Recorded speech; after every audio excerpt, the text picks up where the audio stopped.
Assalamualaikum warahmatullahi wabarakatuh. Waalaikumsalam. Waalaikumsalam warahmatullahi wabarakatuh. Alhamdulillahillazi khalaqal mauta wal hayata liyabluwakum ayyukum ahsanu amala. Asyhadu an la ilaha illallah wahdahu la syarikalah wa asyhadu anna Muhammadan abduhu wa rasuluh la nabiyya ba'da amma ba'du. Yang saya hormati Bu Ketua Jurusan, Ketua Prodi, Bapak Ibu hadirin sedang taklim dan takziah yang dimuliakan Allah, yang sama-sama kita muliakan Pak Sadam dan keluarga yang sedang diuji oleh Allah, di mana mertua beliau yang laki-laki dipanggil oleh Allah hari Kamis yang lalu, Pak, ya, pada usia 61 tahun di Solo, dan dikebumikan juga di Solo, Pak Sadam, ya. Sebagai seorang yang beriman, Allah memerintahkan kita setiap kali ada musibah yang datang menimpa kita atau siapapun di antara kita, saudara kita, maka kita mengucapkan kalimat istirja. Kalimat itu sering kita ucapkan dan Allah perintahkan dalam surah Al-Baqarah 155 itu, innalillahi wa inna ilaihi raji'un. Sesungguhnya kami milik Allah dan sesungguhnya kami pasti akan kembali kepada Sang Pemilik. Takziah ini bukti ucapan innalillah itu, Bapak Ibu, ya. Jadi begini, dulu umat-umat yang lalu ketika ada musibah menimpa mereka tidak mengenal istilah ucapan innalillah ini. Ucapan innalillah ini hanyalah diucapkan oleh umat Nabi Muhammad saja. Buktinya kalau Bapak Ibu baca nanti di surat Yusuf ayat 84, 85, itu ketika Nabi Yakub dapat kabar ada Yusuf yang tewas diterkam serigala, lalu ada anaknya lain Benyamin ditangkap, ya, di penjara karena tuduhan mencuri di Mesir. Di Nabi Yakub itu, ya, mendapatkan ujian yang bertubi-tubi. Tapi Nabi Yakub tidak mengatakan innalillah. Apa yang diucapkan Nabi Yakub? Ya asafa ala Yusuf, saya berduka. Nah, jadi kalau Nabi Yakub berkata saya berduka. Tapi kalau kita umat Muhammad disuruh mengatakan innalillah, sesungguhnya kami. Ya, bedanya ya pada kata ganti itu. Kalau Nabi Yakub mengatakan aku, ya kan, kalau kita disuruh mengatakan inna, kami. Kan sebenarnya begini, Bapak Ibu, kan yang ditimpa musibah itu kan misalnya kalau saya saja, kan Bapak Ibu kan tidak. Atau kalau misalnya Pak Sadam, ya kan yang ditimpa musibah itu Pak Sadam saja, kita kan tidak. Lalu kenapa kita harus mengatakan kami? Innalillah, kan harus dikatakan ini, kan. Pak Sadam aja mengucapkan innilillah, ini sesungguhnya aku, ya. Tapi Allah perintahkan kami. Karena kami itu menunjukkan makna kebersamaan. Jadi kalau ada saudara kita ditimpa musibah, maka kita datang bersama-sama. Kita bagi duka bersama yang bersangkutan. Karena duka itu kalau dibagi rata dia ringan. Nah, makanya Bapak Ibu dalam hadis yang sahih Nabi menyebutkan kewajiban sesama muslim itu ada dua. Pertama namanya tahniah, yang kedua namanya takziah. Kalau tahniah itu artinya mengucapkan selamat ketika saudara kita dapat nikmat. Jadi kalau ada saudara kita dapat nikmat, Bapak Ibu, kita wajib datang untuk ucapkan selamat. Selamat ya Ibu, saya bahagia, saya senang. Nah, itu namanya tahniah. Kalau ada orang, Bapak Ibu, dapat nikmat orang lain, itu sambung pipinya misalnya. Nah, itu dosa, Bapak Ibu, ya. Nah, apalagi kalau dia iri dan dengki pada nikmat orang itu dihapus amalnya itu, Bapak Ibu.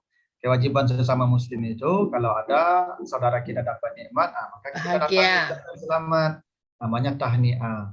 Yang kedua namanya takziah. Takziah itu kalau ada musibah datang menimpa bencana, maka kita datang juga dia, ucapkan ikut berduka. Karena begini, Ibu, nikmat itu kalau bersama-sama terasa besar nikmat.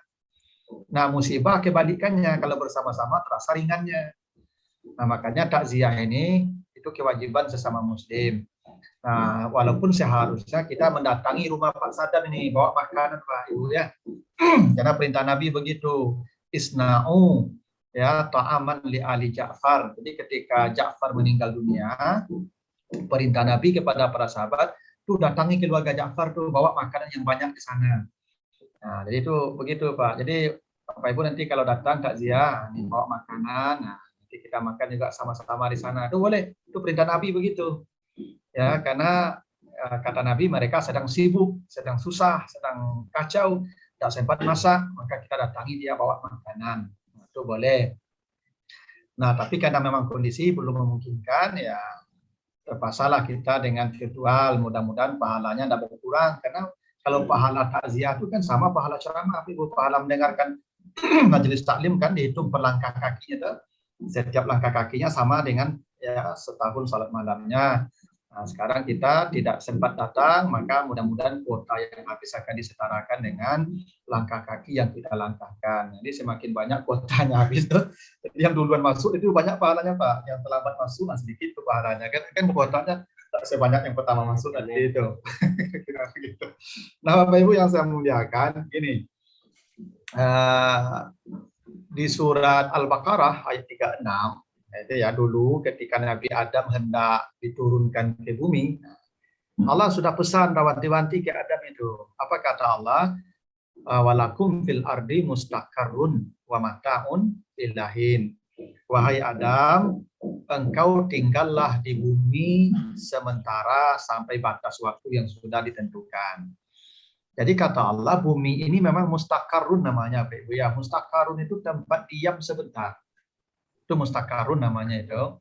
Dan mata ilahin, dan kesenangan sampai batas waktu yang sudah ditentukan. Jadi Bapak Ibu, dunia ini memang tidak didesain Allah untuk kita permanen. Udah pasti itu Bapak Ibu. Jangan Bapak Ibu pernah berharap akan permanen di dunia ini. Tidak ada orang yang permanen Bapak Ibu. Ya, pada waktunya semua akan meninggalkan karena tempat menetap sementara saja. Ya, jadi ibu-ibu yang sepintar apapun merawat badannya, pada akhirnya hilang juga, habis juga tuh. Ya, jadi ibu-ibu tidak usah perawatan mahal-mahal tuh. Kadang-kadang ada ibu ini untuk bedak saja, untuk make up saja sampai jutaan ya. Nah, ya sepandai-pandai merawat dia nanti hancur juga ibu ya. Karena memang didesain di bumi bukan didesain untuk permanen. Jadi bapak-bapak juga gitu, yang rajin olahraga mati juga tuh.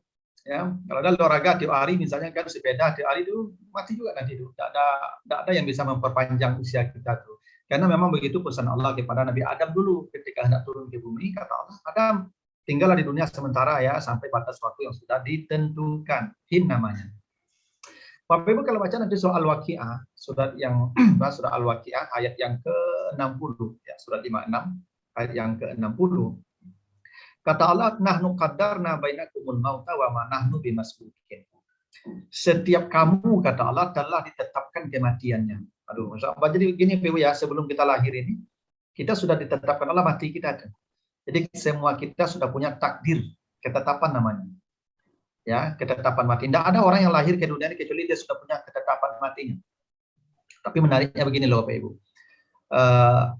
Ketetapan mati atau takdir mati itu ditetapkan Allah di surah Al-Waqi'ah. Al-Waqi'ah itu artinya kiamat, ya, sesuatu yang pasti terjadi. Itu ditaruh Allah di ayat yang ke-60.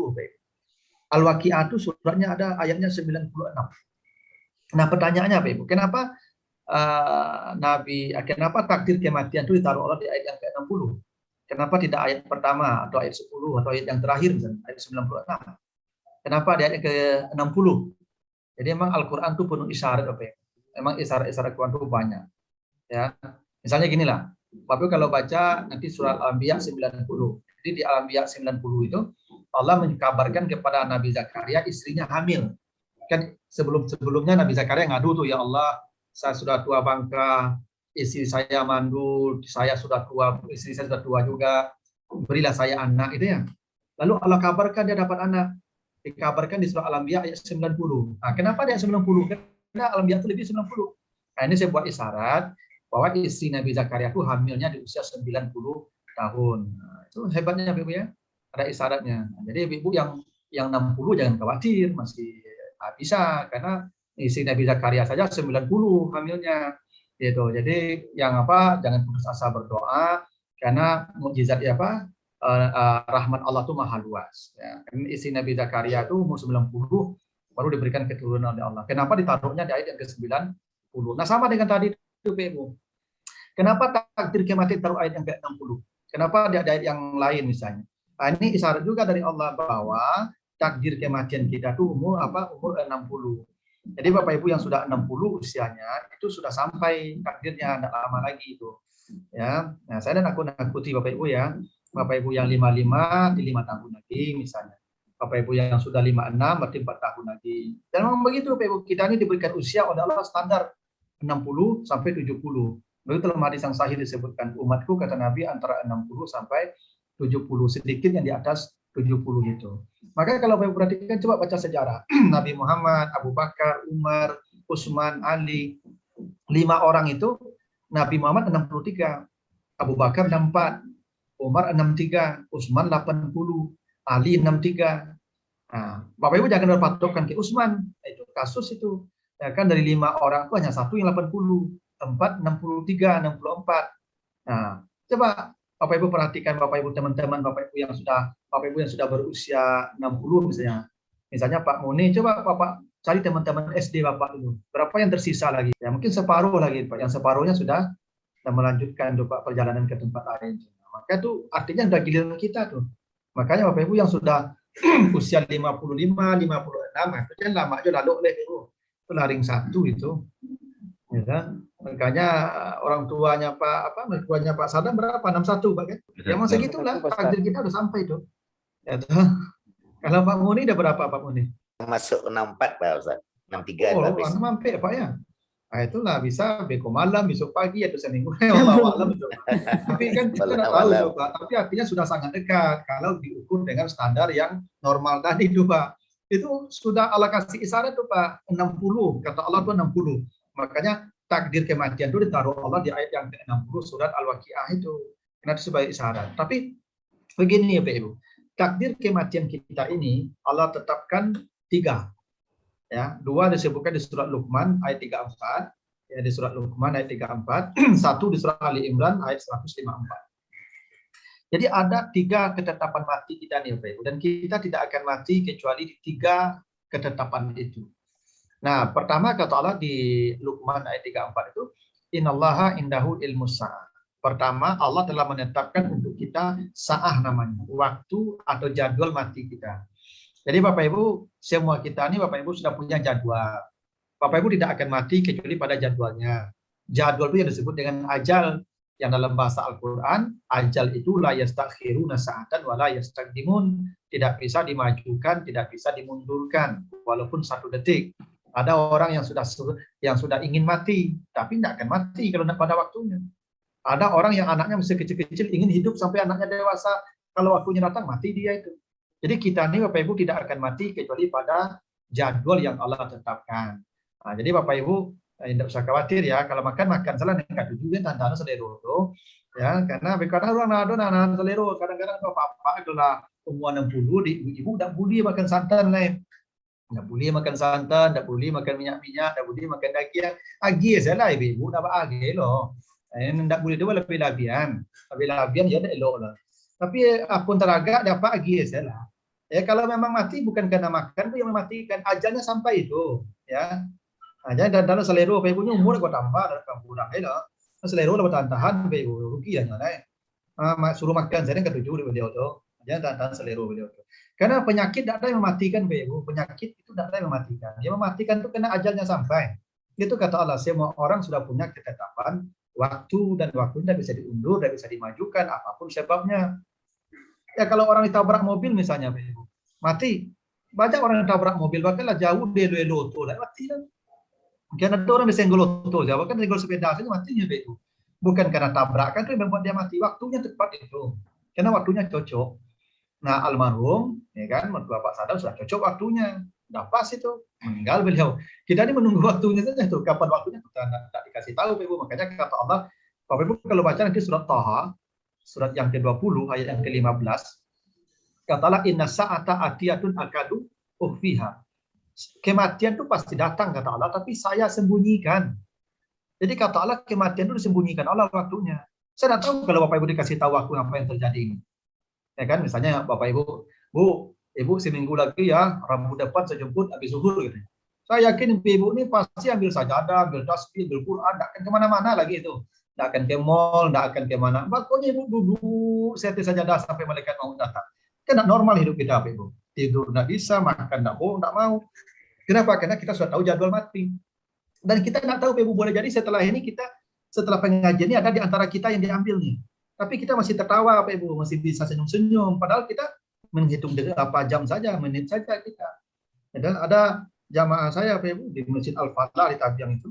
Habis salat subuh tuh Bapak Ibu, salat subuh di hari Jumat itu habis subuh dia pulang, apa kata sama anaknya, "Nak, ayah tidur sebentar ya, nanti bangunkan ya jam 6:30 ya untuk buka kedai."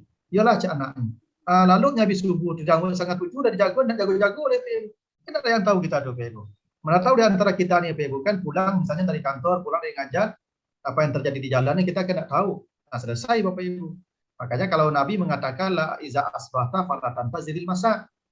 Kalau kau berada di pagi hari, jangan yakin hidup sampai sore hari.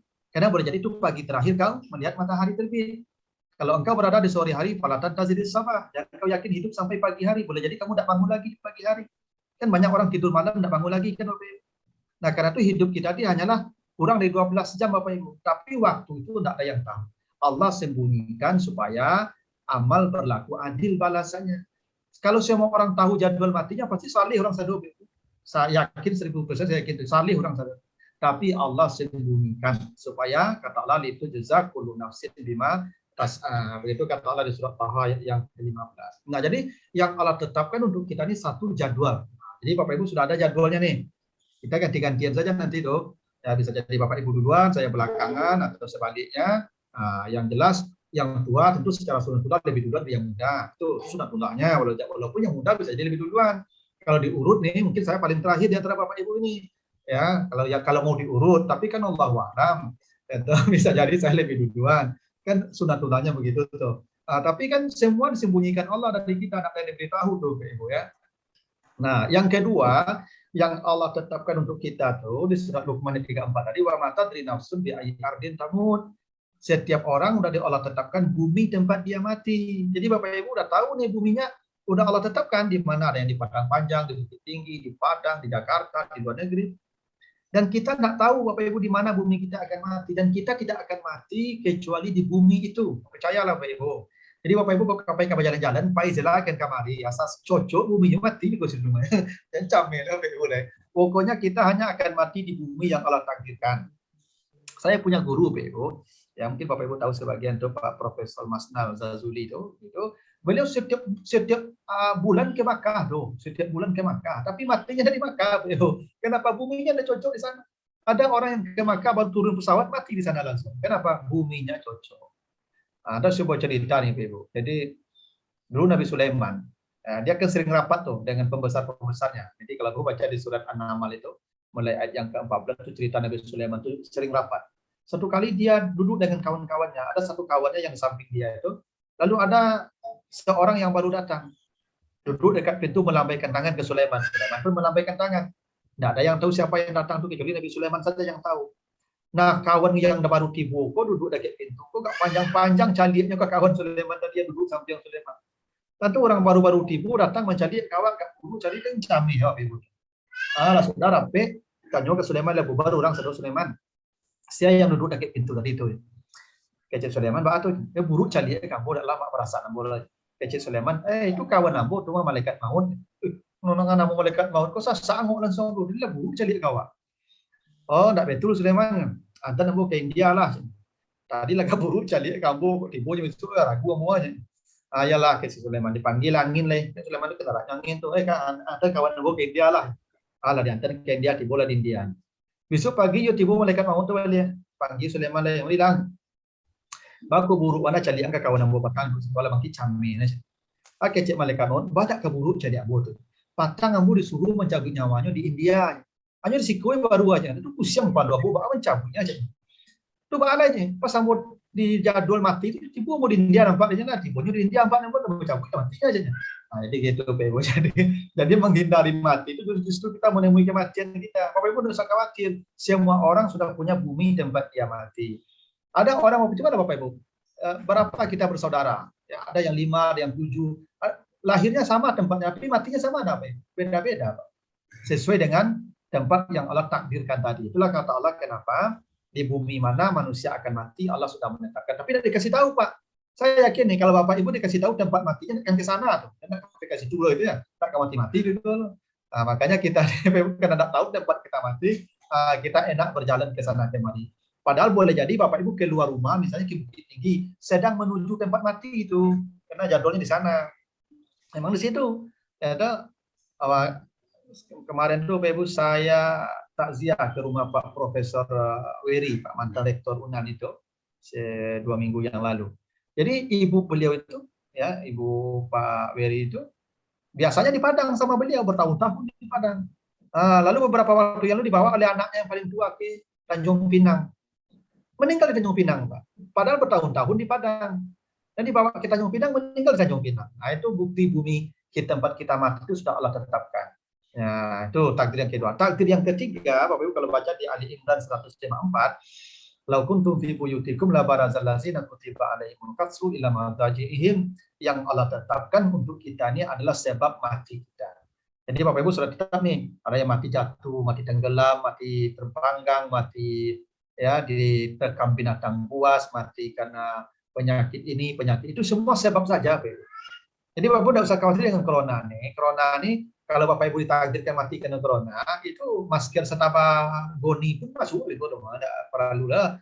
Kami ya pakai masker lah, ikhtiar namanya, berobat lah.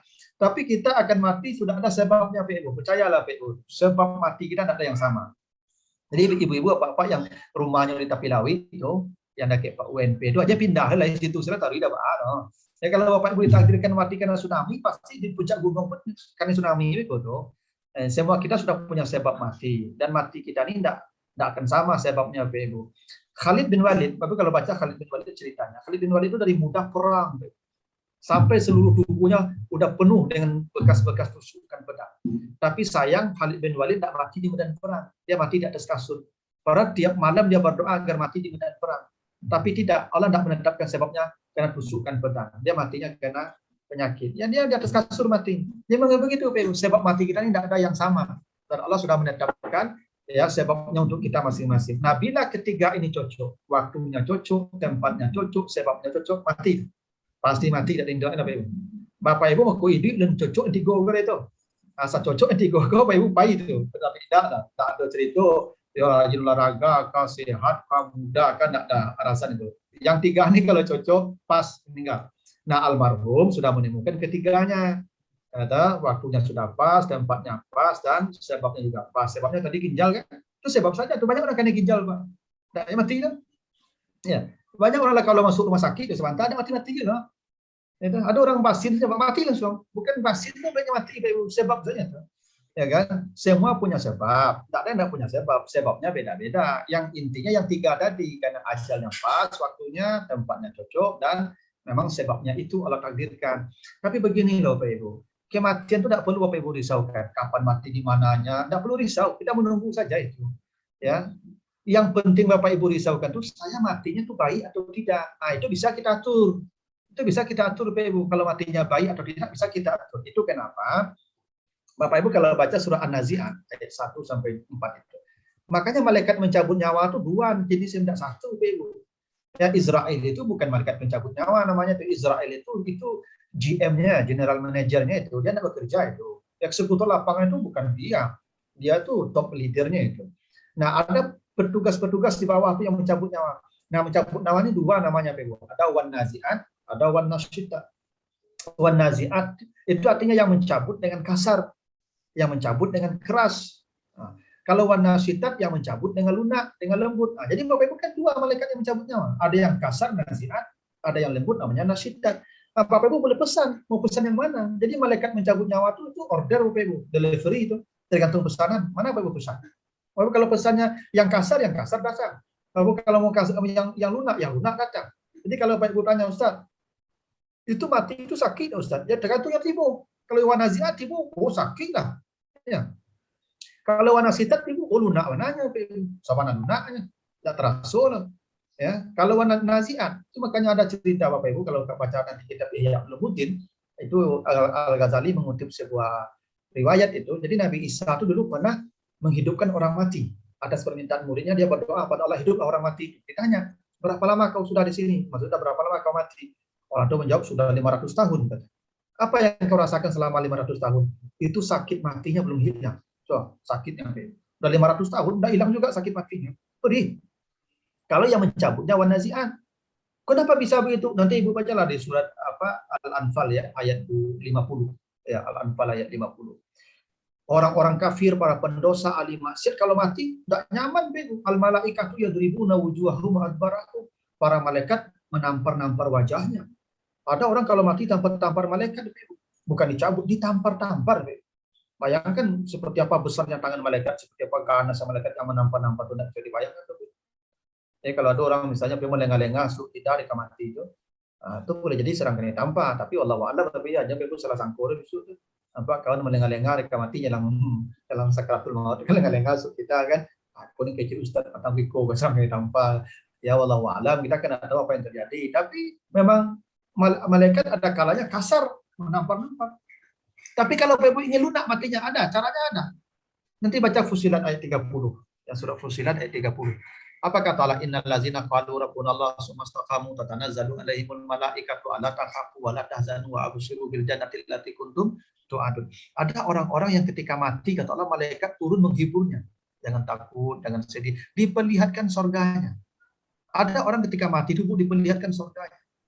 Siapa mereka? Satu, orang yang beriman. Yang kedua, dia istiqamah dalam satu amal. Nah, ini syarat mutlaknya nih Bu nih. Iman, kita udah masuk nih Bu. Udah separuh kaki kita ada ini beriman kita semua. Udah pasti. Yang kedua tinggal lagi istiqamahnya. Karena itu Bapak Ibu, carilah amal yang Bapak Ibu istiqamah bisa. Istiqamah itu artinya amal itu kontinu Ibu lakukan. Tidak boleh putus sampai mati. Jangan besar-besar amalnya. Ustaz, saya sedekah aja Ustaz. Ya enggak apa-apa, berapa? 2000 ya 2000 tiap hari. Sampai mati itu Ibu. Nanti Ibu rasakan saja matinya. Pasti nikmat. Ya, kalau enggak percaya itu protes atanya cari yang dia. Pasti nikmat matinya Ibu. Allah janjikan begitu. Pokoknya Ibu lakukan sajalah amal yang begitu. Ya. Aku baca Quran Ustaz. Enggak apa-apa, berapa? Saya 10 ayat aja tiap hari. Boleh tiap hari, jangan kurang. Saya salat sunat Ustaz berapa? 10 rakaat. Baik, 10 rakaat tiap hari salat sunat. Enggak boleh kurang, Pak. Ya, kalau kurang, putus namanya itu, dari istiqamah namanya itu. Jadi istiqamah itu amal yang dilakukan secara permanen, walaupun kecil. Karena Nabi pernah ditanya, ya Rasulullah, apa amal yang paling dicintai oleh Allah? Ayul amal ahabu ilallah. Apa amal yang paling dicintai Allah? Kata Nabi, adwa muhawa infalat. Amal yang ringan tapi kontinu. Amal yang ringan tapi terus-menerus. Itu paling dicintai Allah, dan itu istiqamah namanya. Karena begini loh Bapak Ibu, yang berat itu bukan beramal. Yang berat itu istiqamahnya. Makanya orang yang istiqamah itu kalau sakit ya, kalau musafir dia tetap dapat pahala tuh. Ibu yang istiqamah misalnya sholat sunat, ibu sekarang musafir pahala sunat tetap terima tuh. Walaupun ibu sholat sunat, tetap sholat sunat terima pahalanya. Ibu biasa ke masjid berjamaah, sekarang ibu sakit stroke, ibu tetap dapat pahala berjamaah sampai mati itu. Kalau istiqamah ketika sehat ya. Tapi ketika sehat tak pernah masjid dah sakit, ibu teragak ke masjid. Itu malaikat yang apa dulu sehat, dibuang aja tuh. Akhirnya dah sakit, baru teragak ke masjid itu. Jadi istiqamah itu yang berat Ibu, yang membuat amal ini besar nilai karena istiqamah. Dan bahkan orang yang istiqamah itu matinya mudah. Tapi begini loh Ibu, Bapak Ibu tidak mesti amal itu yang aktif ya. Bapak Ibu kalau bersedekah, baca Quran, salat sunat itu namanya amal aktif. Tapi ada amal pasif Bapak Ibu. Amal juga tapi pasif. Bahkan nilainya lebih besar pada amal aktif. Apa itu? Menahan, sabar. Nanti Bapak Ibu baca nanti di surah Az-Zumar ayat 10. Ya, surat 39 ayat 10. Innama yuwaffas sabiruna ajrahum bighairi hisab. Kalau ada orang istiqamah yang menahan sesuatu derita, maka pahalanya tanpa hisab kata. Itu pahalanya yang paling besar itu. Itu namanya amal juga Ibu, tapi namanya amal pasif. Inilah istri Firaun. Istri Firaun itu menjelang mati diperlihatkan surganya Ibu. Ya, ketika disiksa Firaun itu dia diperlihatkan surganya. Jadi perempuan pertama yang melihat surga menjelang mati itu istri Firaun. Padahal istri Firaun itu tidak salat, tidak puasa, tidak zakat, tidak haji. Beda dengan ibu-ibu. Amalnya tidak ada yang aktif istri Firaun itu. Karena syariat belum berlaku seperti sekarang ini. Apa amal istri Firaun? Amalnya cuma satu. Dia sabar menahan derita ya dari suaminya yang beringas. Jadi ditampang, disimpak, dipijak di Firaun. Dia hanya berdoa saja istiqamah dia. Ya Allah, bangunkan saya istana di surga ya Allah. Bahkan doanya diabadikan Ibu di surat At-Tahrim yang ke-11. Nanti Ibu baca itu ya. Ibu perlu baca ya At-Tahrim ke-11. Supaya Ibu matinya muda, kemudian berang dapat baca capek tapi jangan jawe. Sampai mati pun dia menjawe-jawe ya. Insyaallah Ibu masuk surga dan matinya muda. Jadi ibu yang penjawe kok mati payah itu tayol kamu ya. Nah, penjawit ibu cubalah kalau ibu rajin-rajin menjawit, mati payah gitu. Tapi kalau ibu tidak jawit, ibu lah pokoknya kecil apa ibu untuk sehat, terus sambil berdoa ibu, ya Allah bangunkan saya istana di surga. Apa sih mati ibu murah, kalau nak penjawit ibu cayolah cubalah. Ya, coba rasul saya besok deh. Ya, pasti oh yo alhamdulillah lah kalau kau menjawab-jawab ibu lu payah mati ibu tuh. Jadi amal tuh ada yang aktif, ada yang pasif ibu. Istighfar itu amalnya pasif itu. Ya kan? Dia nak menjawab aja tuh, pokoknya dia sabar saja. Pokoknya apapun diperlakukan suaminya dia sabar saja. Nah, jadi ibu-ibu mulai hari kau sabar-sabar saja lah kan. Kadang-kadang apa-apa aku lah tuh kan kadang-kadang jengkel awak cuk tuh. Ya, perangainya biar awak kadang kesal bagai ya tuh ibu tahan-tahan saja lah supaya mati ibu mudah gitu. Kalau ibu tangkap jawab, ampun jawab belum sabit ini ibu ya lebih kecil nak kepaya mati ibu bisa terbakar itu. Ya kini kalau kita jalan supaya ibu mati mudah tuh. Makanya jangan menjawab gitu. Itu syaratnya itu ibu ya. Karena kata Allah begitu, kalau ada orang beriman dia istiqamah, syarat istiqamah ibu. Tidak boleh putus. Jadi kalau ibu mengecek, yo tajawi dan Ustaz, patulah panu Ustaz, aku tak boleh itulah lah gagal ibu nak mau itu. Pokoknya ibu istiqamah tidak menjawab. Memang begitu amal itu ibu. Ada jamaah saya ibu, saya ketika takziah, lalu istrinya cerita, Pak Ustaz, bapak ini memang matinya tidak ada sakit ibu, sedang duduk di kursi, tiba-tiba aja pingsan langsung meninggal dunia. Tidak ada sakit, tidak ada payahnya. Jadi bapak ini dapat tetangga, masya Allah ya. Jadi tuturan atau apa itu nyantaan ke rumah, ke tembok rumah apa. Jadi istri apa pun ingin protes ke sekolah tuh, kece apa tadi, tidak usah diprotes ibu, biar aja lah. Bahkan itu apa itu pasti tahu tuh masuk rumahnya ke tembok awak, itu pasti tahu tuh. Malah bertahun-tahun mungkin tidak tahu itu ya. Dan pasti tahu tuh kalau tembok kan ayu jatuh ini lambok, tahunya tuh mas. Tapi kalau sanang yang sudah bakal biar biasa lah sanang dengan kebahagiaan itu biar. Sampai mati bapak tuh tidak boleh protes istrinya. Dan mati bapak tuh betul-betul indah. Nah, itu istiqamah namanya itu ibu. Itu tidak beramal, tapi menahan. Dia sabar saja menerima keburukan orang. Itu namanya istiqamah juga. Nah, jadi kalau ada orang istiqamah matinya mudah. Nah, jadi kalau cara kita mati bisa kita pesan, bisa kita atur.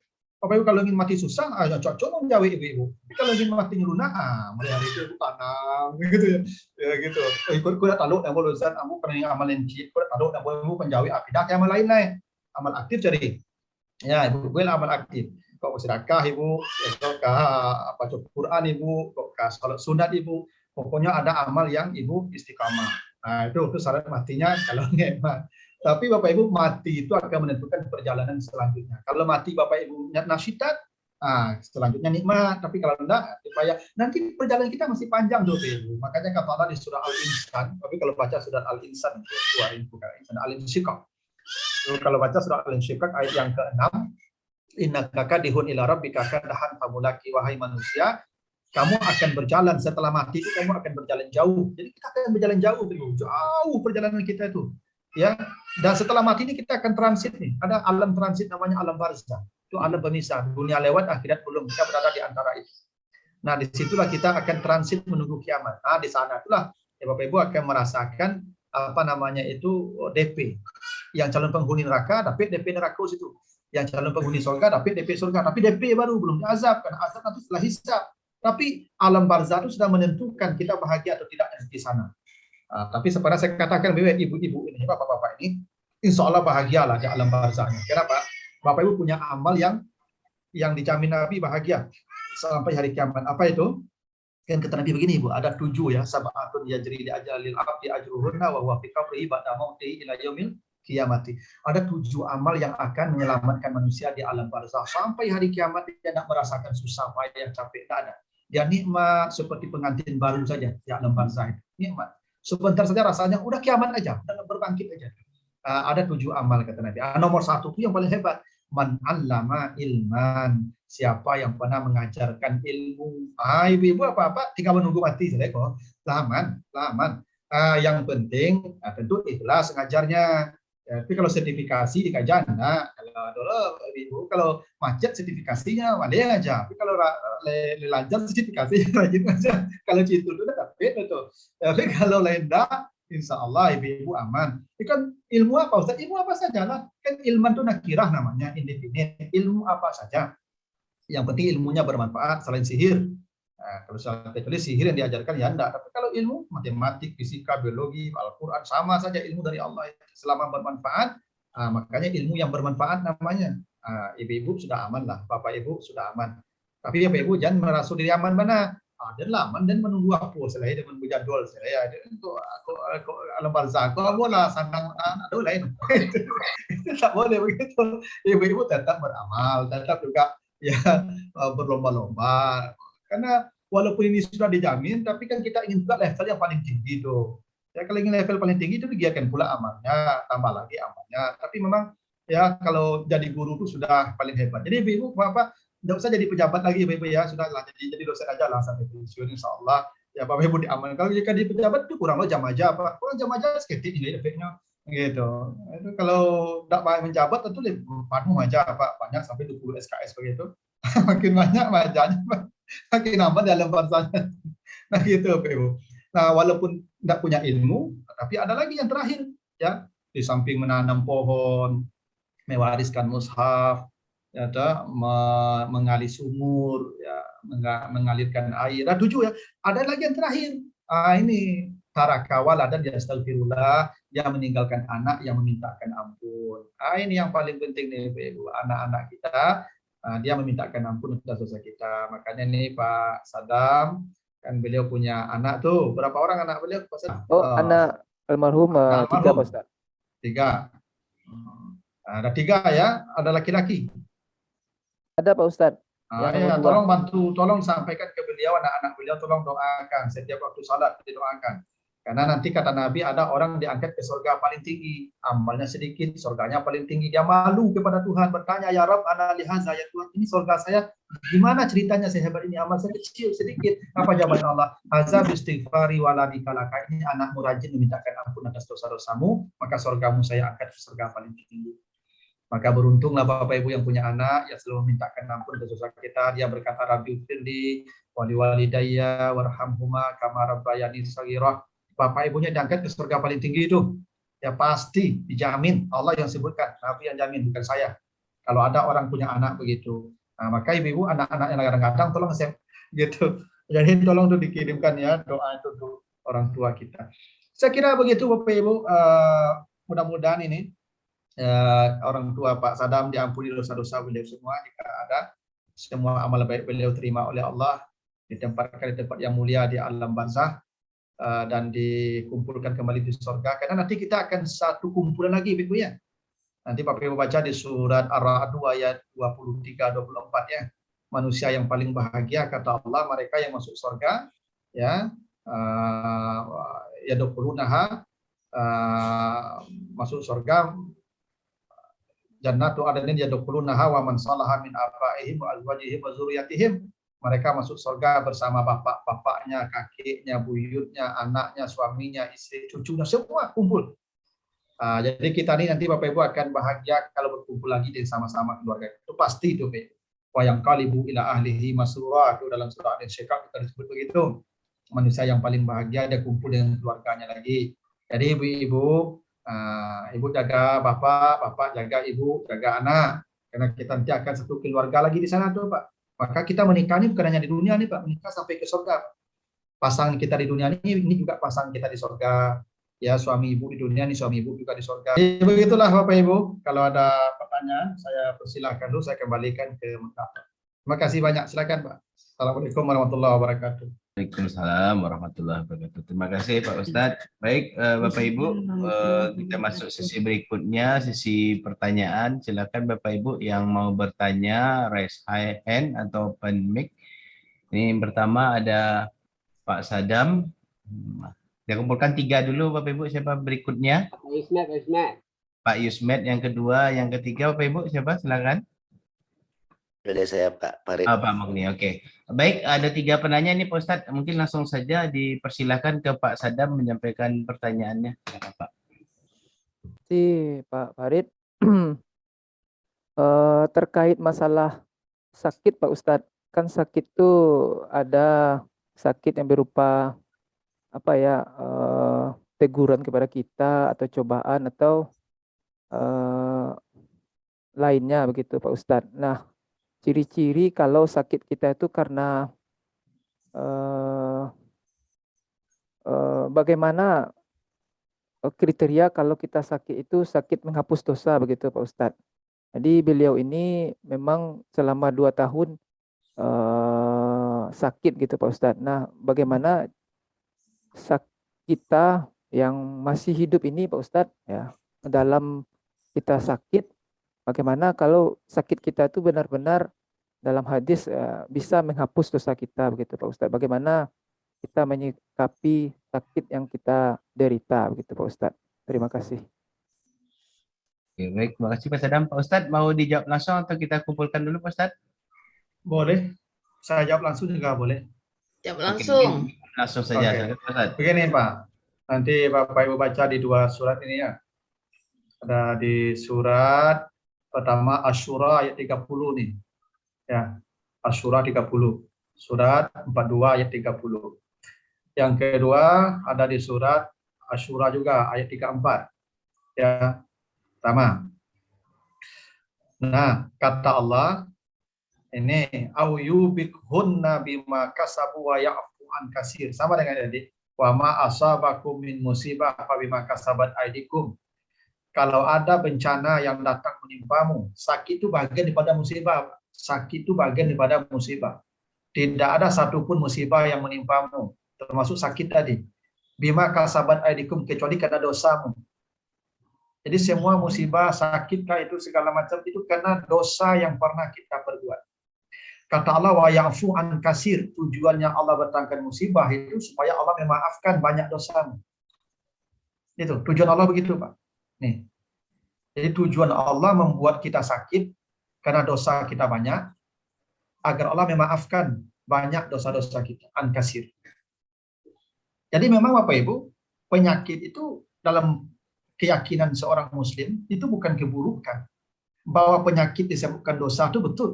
Pasti itu. Karena kita tidak berdosa, Pak. Pasti semua kita berdosa. Ya. Bahwa sakit kita disebabkan dosa itu betul. Dan tujuan Allah mendatangkan penyakit supaya dosa kita dihapus. Karena kalau tidak diuji di sini, nanti di akhirat susah, Pak. Penghapusannya neraka, Pak.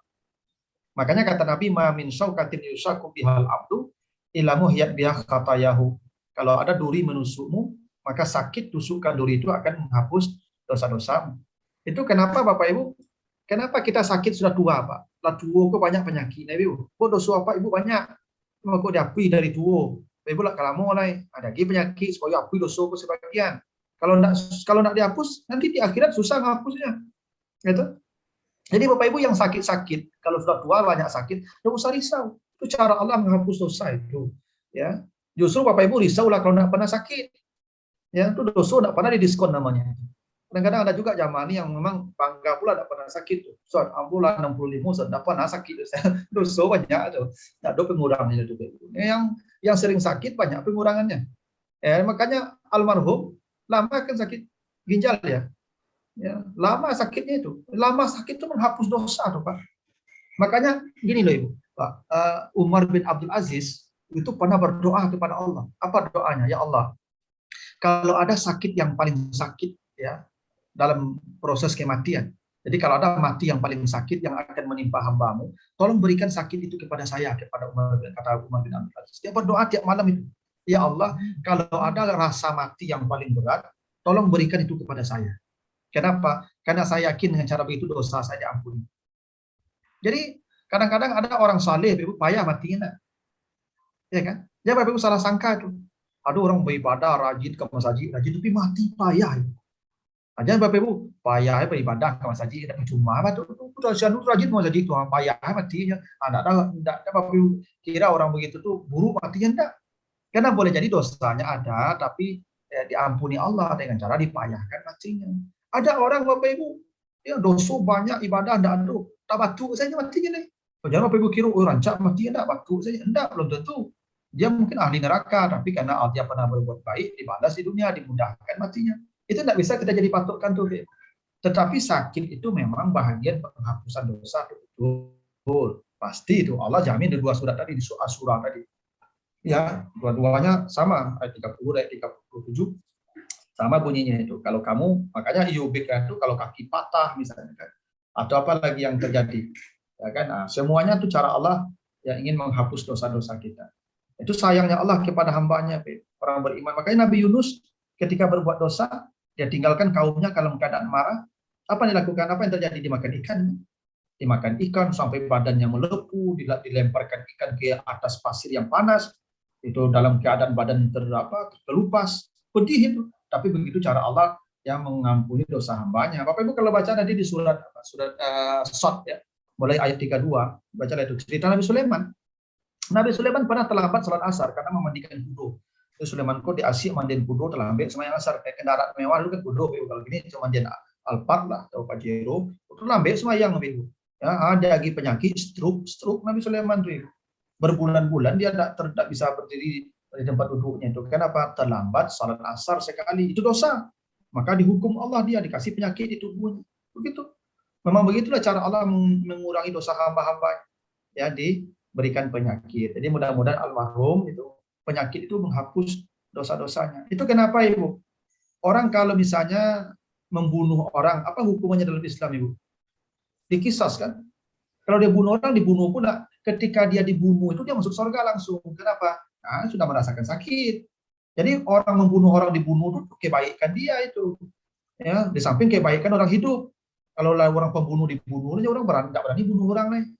Tapi bukan hanya itu, orang yang dibunuh karena membunuh itu dia masuk surga langsung. Karena dia sudah menjalani hukuman dunia, hukuman Allah di dunia. Nggak ada lagi hukuman akhirat untuk dia. Gitu. Makanya itu Freddy Budiman, pernah ada dengar nama Freddy Budiman. Itu masuk surga insya Allah. Kenapa? Oh, dia mati ditembak mati. Hukum mati dia kan menjalani hukum dunia dia. Nah, bahkan menjelang mati dia bersyahadat kan, la ilaha illallah Muhammadur Rasulullah. Tembak langsung mati dia. Surga itu. Jadi hukuman-hukuman yang Allah tetapkan dalam Al-Qur'an itu untuk kita supaya dosa kita hilang di dunia ini dan lagi hisab di akhirat nanti itu. Ya. Jadi begitu caranya Pak, cara Allah mengurangi dosa kita begitu. Ya, termasuk kalau sakit perasaan kita tidak mengurangi dosa. Ibu semakin acuh disakiti perasaan di orang, makanya dosa ibu kurang tuh. Dosa orang itu bertambah. Amal ibu bertambah, dosa ibu berkurang, Pak. Senang ibu tuh. Ibu kalau acuk disakiti orang, dosa ibu berkurang, amal ibu bertambah, dosa orang tuh tambah, amal ibu kurang. Banyak menang ibu tuh. Makanya nanti kalau ada ibu sering disakiti orang di dunia aku, besoknya menang banyak tuh. Ya, banyak-banyak menang itu ibu. Nah, jadi begitu. Memang penyakit itu tujuannya baik, tidak ada yang buruk. Yang buruk itu kita aja yang tidak paham. Pasti tujuannya baik. Gitu. Oke, baik. Itu Pak. Terima kasih Pak Ustadz. Amin ya rabbal alamin. Baik Ustadz, baik pertanyaan kedua Pak Yusmed Rizal, silakan Pak Yusmed. Masih mute Pak Yusmed, silakan Pak Yusmed. Assalamualaikum warahmatullahi wabarakatuh. Ustaz, semoga Allah menyayangi Ustaz. Amin, sama-sama Pak, semua kita. Ini pertanyaan yang akan saya ajukan Ustaz, ini nanti saya ajukan sebelumnya.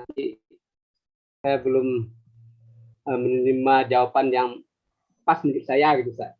Ini berkaitan dengan surat Al-Munafiqun ayat 10 Ustaz ya. A'udzubillahi minasyaitonir rajim wa anfiqu mimma razaqnakum min qabli ayyatiya ahadakumul maut fa yaqula rabbi laula akhartani ila ajalin qarib fa asaddaqa wa kunna salihin. Ini materi kita ini pelajaran yang sangat berharga ya Ustaz ya, membahas tentang kematian. Nah, yang saya tanyakan tentang ayat ini,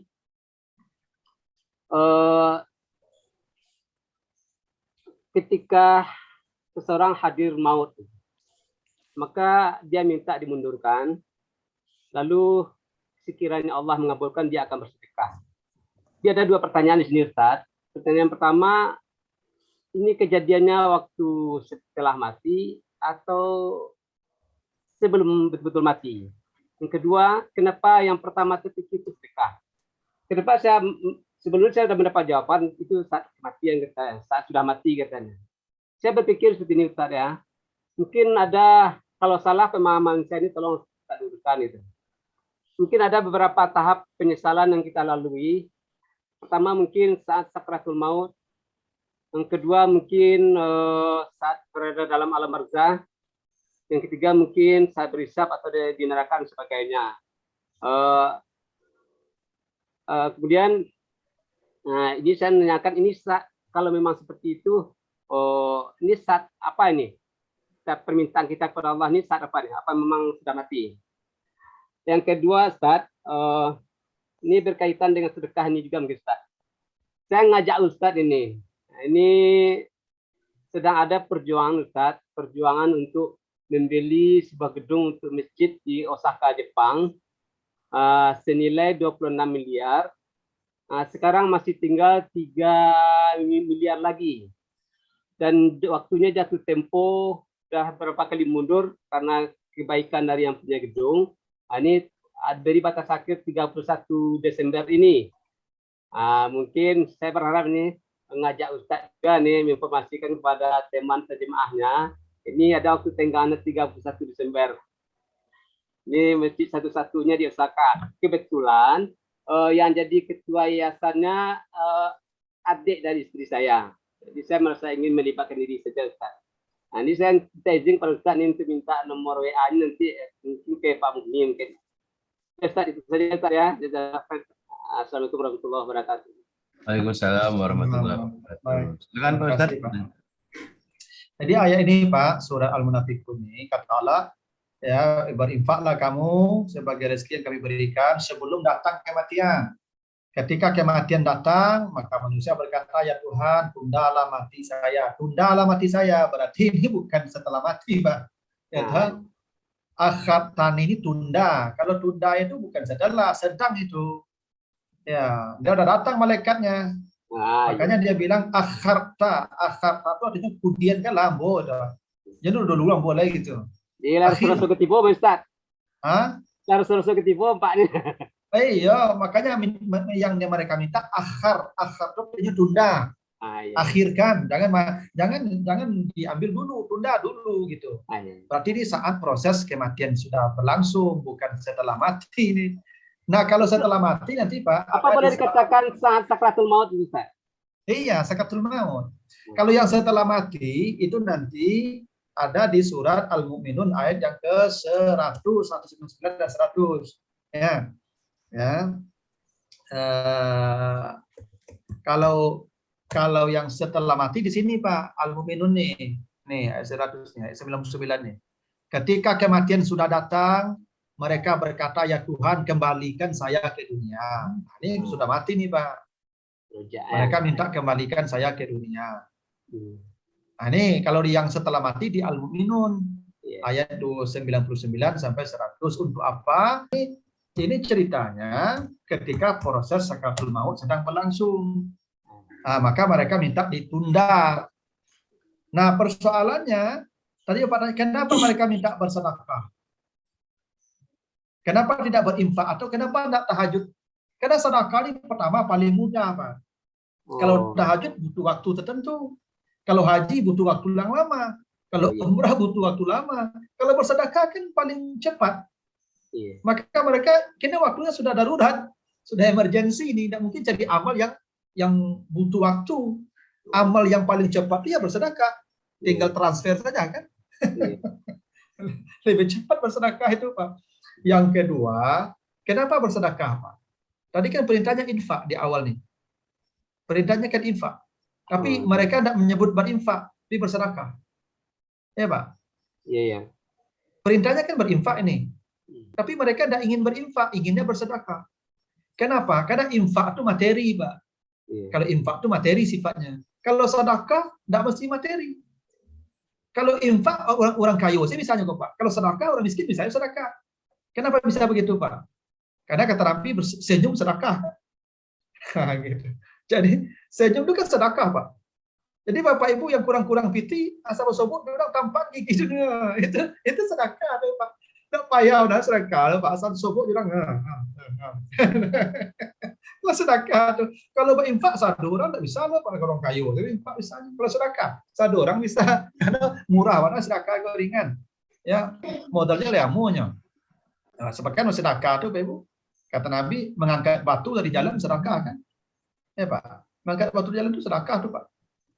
Nah, makanya Bapak Ibu-ibu, ya tu. Kalau nampak batu di jalan atau paku atau duri, ketapian lah, sedekah tuh. Coba bayangkan kalau misalnya paku dari mantak banoto atau banonda orang. kan? Sedekah nama itu Pak. Ya kan? Kadang-kadang ada apa-apa ibu-ibu ke nyobui beton di tengah jalan tuh si lalu nama setinggi-tinggi antah rasanya orang lalu di situ dia. Ibu yang cerita itu kan untuk subuh itu. Ada ibu yang mengko kok ada orang ke rumah polisi lalu bongkar lah. Ya dah. Kata Nabi kok ada batu jalan pinggir kan, katakan sedekah nama itu. Ya dah. Bahkan kata Nabi mengajak orang nih apa siapa nih Pak tadi yang ngirim apa nih yang ngirim link Zoom ini? Oh itu sedekah tuh Pak. Ngajak orang ke yang baik itu namanya itu. Ya dah. Bahkan kata Nabi menggauli istri pun sedekah juga tuh. Ya dah. Loh, kenapa sedekah kata sahabat? Kalau kau cari perempuan yang haram berdosa, anak yang berdosa sama itu berpahala kamu ke istri itu. Maka ada sedekah namanya itu. Sedekah itu luas Pak. Itu makanya orang di kamar itu minta sedekah dan minta infak lah. Itu karena sedekah kau lebih murah urusannya. Nah itu minimal ya konda abana do piti kan senyum saya di hari itu. Jadi ibu kalau mau ngambuk sih ibu udah banyak hilang sedekah. Makanya ibu dari pagi sampai sore itu senyum. Salah sedekah saja. Nah itu kenapa mereka minta bersedekah. Jadi ini waktu kematian nih Pak. Dan ini alasannya gini loh Pak. Orang gigi itu mati payah Pak. Gitu. Orang gigi itu seperti apa payah piti keluar seperti luang mau payah keluar.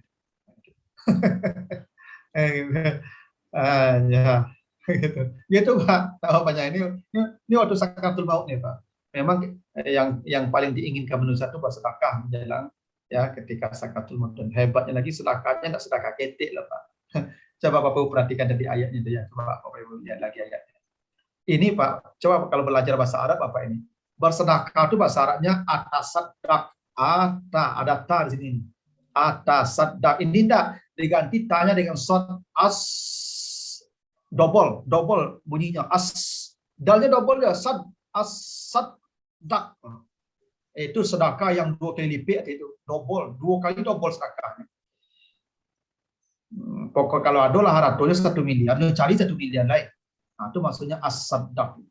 Saking inginnya manusia bersedekah ketika sakratul maut itu datang.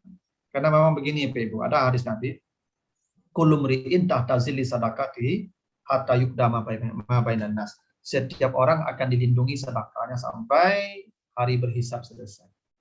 Jadi Bapak Ibu nanti kita ini akan dilindungi sedekah. Maka ada sebab ada guru aku cerita loh Bapak Ibu. Jadi ada ibu-ibu kecil suaminya, bali martabak mereka ke saya sih. Hanya gila piti itu bali martabaknya, suamiku cekil, nak do, nak bali martabak mana bela balinya, bayar suamiku kerajo nah, bali lah martabak. Pas pulang ibu dekat pintu datang orang minta, Bu, dah sedekah Bu, 2 hari tak makan. Ibu kau dah piti dari itu bali martabak mana, tinggal di suami. Deh Pak Ambo ndak ada piti Pak. Tu ayang ada ibunya, kau ngotot tu kau minta kau. Ya martabaknya. Itu saya laku dah lah, aku ilah lapar dah lah. Adiknya apa ya minta kan, nagianlah martabak kau. Tu tak boleh. Pulang suami siang, tanya lah beli martabak dia, lah martabak dia tadi ada orang minta sedekah dari ibu ambola 2 hari tak makan, dia bagian gini tanpa langsung ke rumah Pak. Mati. Ini tanpa mati Pak. Pasti itu lah kuburannya Pak. Tibola malaikat Pak. Memang kenangkir. Tanya lama Rabbuki di ibu kau tidak beramal Pak. Kurang lama no. Tak tajawid tanya malaikat Pak. Nyobubur malaikat itu cambuk Pak. Tak kanai ibu kau. Kau heran malaikat Pak. Kau nak kanai kau ya. Cambuk je lah. Tak you kanai lo Pak. Dah 3 kali dicambuk malaikat. Tak you kanai lo. Kira martabak tadi mambek Pak. Itu buktinya. Pasal sedekah itu. Ya akan melindungi, tapi ibu jangan cuba lagi sedekah martabak selamat ada kubur. Ini maksudnya ini sedekah itu melindungi orang itu jadi guru ambo. Jadi kalau rajin sedekah insya Allah katanya akan aman dinaungi sedekah sampai hari kiamat. Gitu. Ya insya Allah lah Pak, nanti kalau apa saya coba sampaikan ke jamaah di masjid kalau ada yang apa yang bisa berdonasi. Kira begitu Pak. Baik, Pak Ustadz, terima kasih. Selanjutnya Pak Magni, dipersilakan Pak. Oke, terima kasih Pak Farid. Assalamualaikum Pak Ustadz. Waalaikumsalam. Mungkin ada 3 pertanyaan nih Pak Ustadz. Yang pertama, ada istilahnya itu wafat, ada mati, mauti. Itu berbeda pemakainya ke ba'a itu Pak Ustadz. Yang pertama. Yang kedua, kebiasaan-kebiasaan di suatu daerah tertentu yang meninggal itu kan ada mandi 2 hari, menuju hari, dan seterusnya itu. Itu ada enggak sunnahnya atau memang kendusi seperti itu Pak Ustadz? Pas di 3 hari jadi itu orang kadang banyak bawa makanan ke situ untuk di apa, tetangga-tetangga bawa makanan yang banyak misalnya itu. Kemudian yang ketiga, awak dalam keadaan beriman misalnya Pak Ustadz ya. Tapi kadang-kadang karena pengaruh godaan tuh, kadang awak sering menahan amarah, sering ngerasa jengkel dan segala macam karena situasi di lingkungan itu sering. Di saat awak sedang jengkel tadi, iman awak kan turun tuh. Ternyata datang lu malaikat maut menyabut di situ. Pak kondisi gitu Pak Ustaz. Dalam keadaan marah atau dalam keadaan jengkel atau dalam keadaan awak dengan batang kayu ke kawan tetangga lain misalnya timbul malaikat mau mencabut nyawa. Apa kata awak dalam keadaan apa husnul khatimah atau suul khatimah itu. Terima kasih Pak Ustaz. Ya, Pak.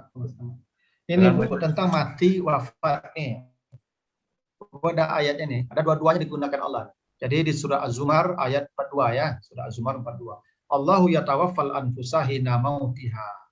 Allah mewafatkan jiwa-jiwa tertentu ketika matinya. Dua-duanya Pak. Allah mewafatkan jiwa-jiwa tertentu ketika matinya. Berarti ada orang mati tidak wafat. Ada orang wafat, dia juga ya dia mati. Dan semua orang mati itu wafat. Tapi semua orang wafat pasti mati. Kira-kira begitu. Makanya kata Allah, Allah mewafatkan jiwa-jiwa tertentu ketika matinya. Ya. Makanya kullu nafsin zaikatul maut, bukan zaikatul wafat. Apa bedanya wafat dan mati, Pak?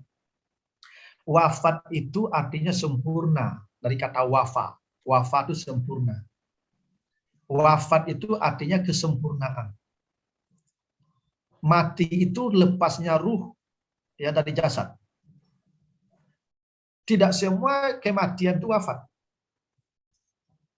Anjing, kucing, kerbau itu mati, tapi tidak wafat. Nah, kan tidak pernah kita dengar Pak ya, kucing si anu wafat, tidak pernah. Mati. Karena mati dan wafat itu beda. Wafat itu hanya orang beriman saja. Ya. Jadi kalau orang kafir dia mati. Karena orang kafir tidak sempurna dengan kematian. Kita dengan kematian itu sempurna. Karena kematian itu bagi orang beriman itu nikmat. Kenapa? Karena dia lepas dari penjara. Kan dunia ini penjara bagi orang beriman. Mana yang sempurna? Dalam penjara atau di luar penjara? Di luar penjara, Pak. Maka orang beriman mati itu kesempurnaan hidup. Karena dia bebas dari penjara. Orang kafir enggak. Dia dari kebebasan menuju penjara. Bagi dia kematian itu penjara nanti. Bagi kita kematian itu kebebasan. Itu kenapa kata Allah semua orang yang wafat mati. Tapi tidak semua orang mati wafat. Karena mati itu proses terpisahnya ruh dari jasad. Dan itu berlaku sama. Binatang juga begitu. Manusia juga begitu. Ya, tapi wafat hanya orang-orang tertentu. Orang-orang pilihan yang sampai ke level hidup yang sempurna dengan kematian. Dan kita tidak ingin mati. Bapak. Kita ingin wafat. Ya, kita ingin sempurna dengan kematian itu. Dunia ini tidak sempurna, Bapak Ibu. Apa bukti dunia tidak sempurna? Bapak Ibu lapar, Bapak Ibu sakit, Bapak Ibu tua. Itu bukti dunia tidak sempurna. Ada kehidupan yang sempurna. Tidak ada lapar, tidak ada sakit, tidak ada tua, tidak ada mati. Akhirat namanya. Untuk menuju ke sana lewat proses kematian. Itu kenapa mati disebut wafat. Karena mati itu proses menuju kesempurnaan hidup. Makanya bagi orang beriman, mati itu nikmat. Makanya kata Allah, kaifa takfuruna billahi wa kuntum amwatan fa ahyakum summa yumitukum summa yuhyikum. Hidup mati, nikmat kata Allah. Dengan begitu kamu sempurna hidupnya. Bapak Ibu kalau tidak ingin mati, tidak ingin sempurna namanya. Kalau ingin sempurna, mati ya. Pasti sempurna. Tidak ada kesempurnaan kecuali dengan kematian. Nah, itu kenapa mati disebut wafat. Sempurna. Makanya orang beriman rindu mati. Coba nanti Bapak Ibu baca di surah Al-Baqarah 96. Ya, nanti baca lagi di surat Al-Jumu'ah ayat yang ke-6. Sama bunyinya. Orang beriman itu kata Allah fataman naul maut. Orang beriman itu dia rindu mati. Dia rindu mati. Ya, coba Bapak Ibu kalau jujur kita menjawab. Bapak Ibu ada yang rindu mati belum? Nah, kalau sudah ada yang rindu mati, sudah sempurna imannya tuh. Ya, kalau belum masih takut mati, berarti dia belum sempurna imannya. Nggak ingin dia sempurna namanya itu.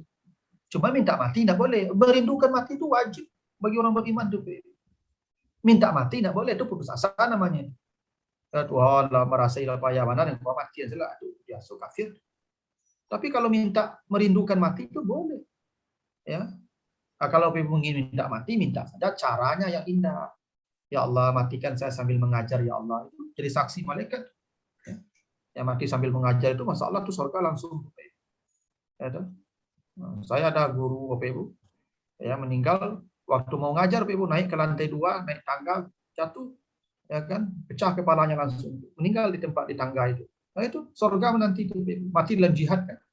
Kan orang mengajar, orang belajar itu kan sama berjihad kata Allah. Dihitung dengan orang yang perang di jalan Allah kan.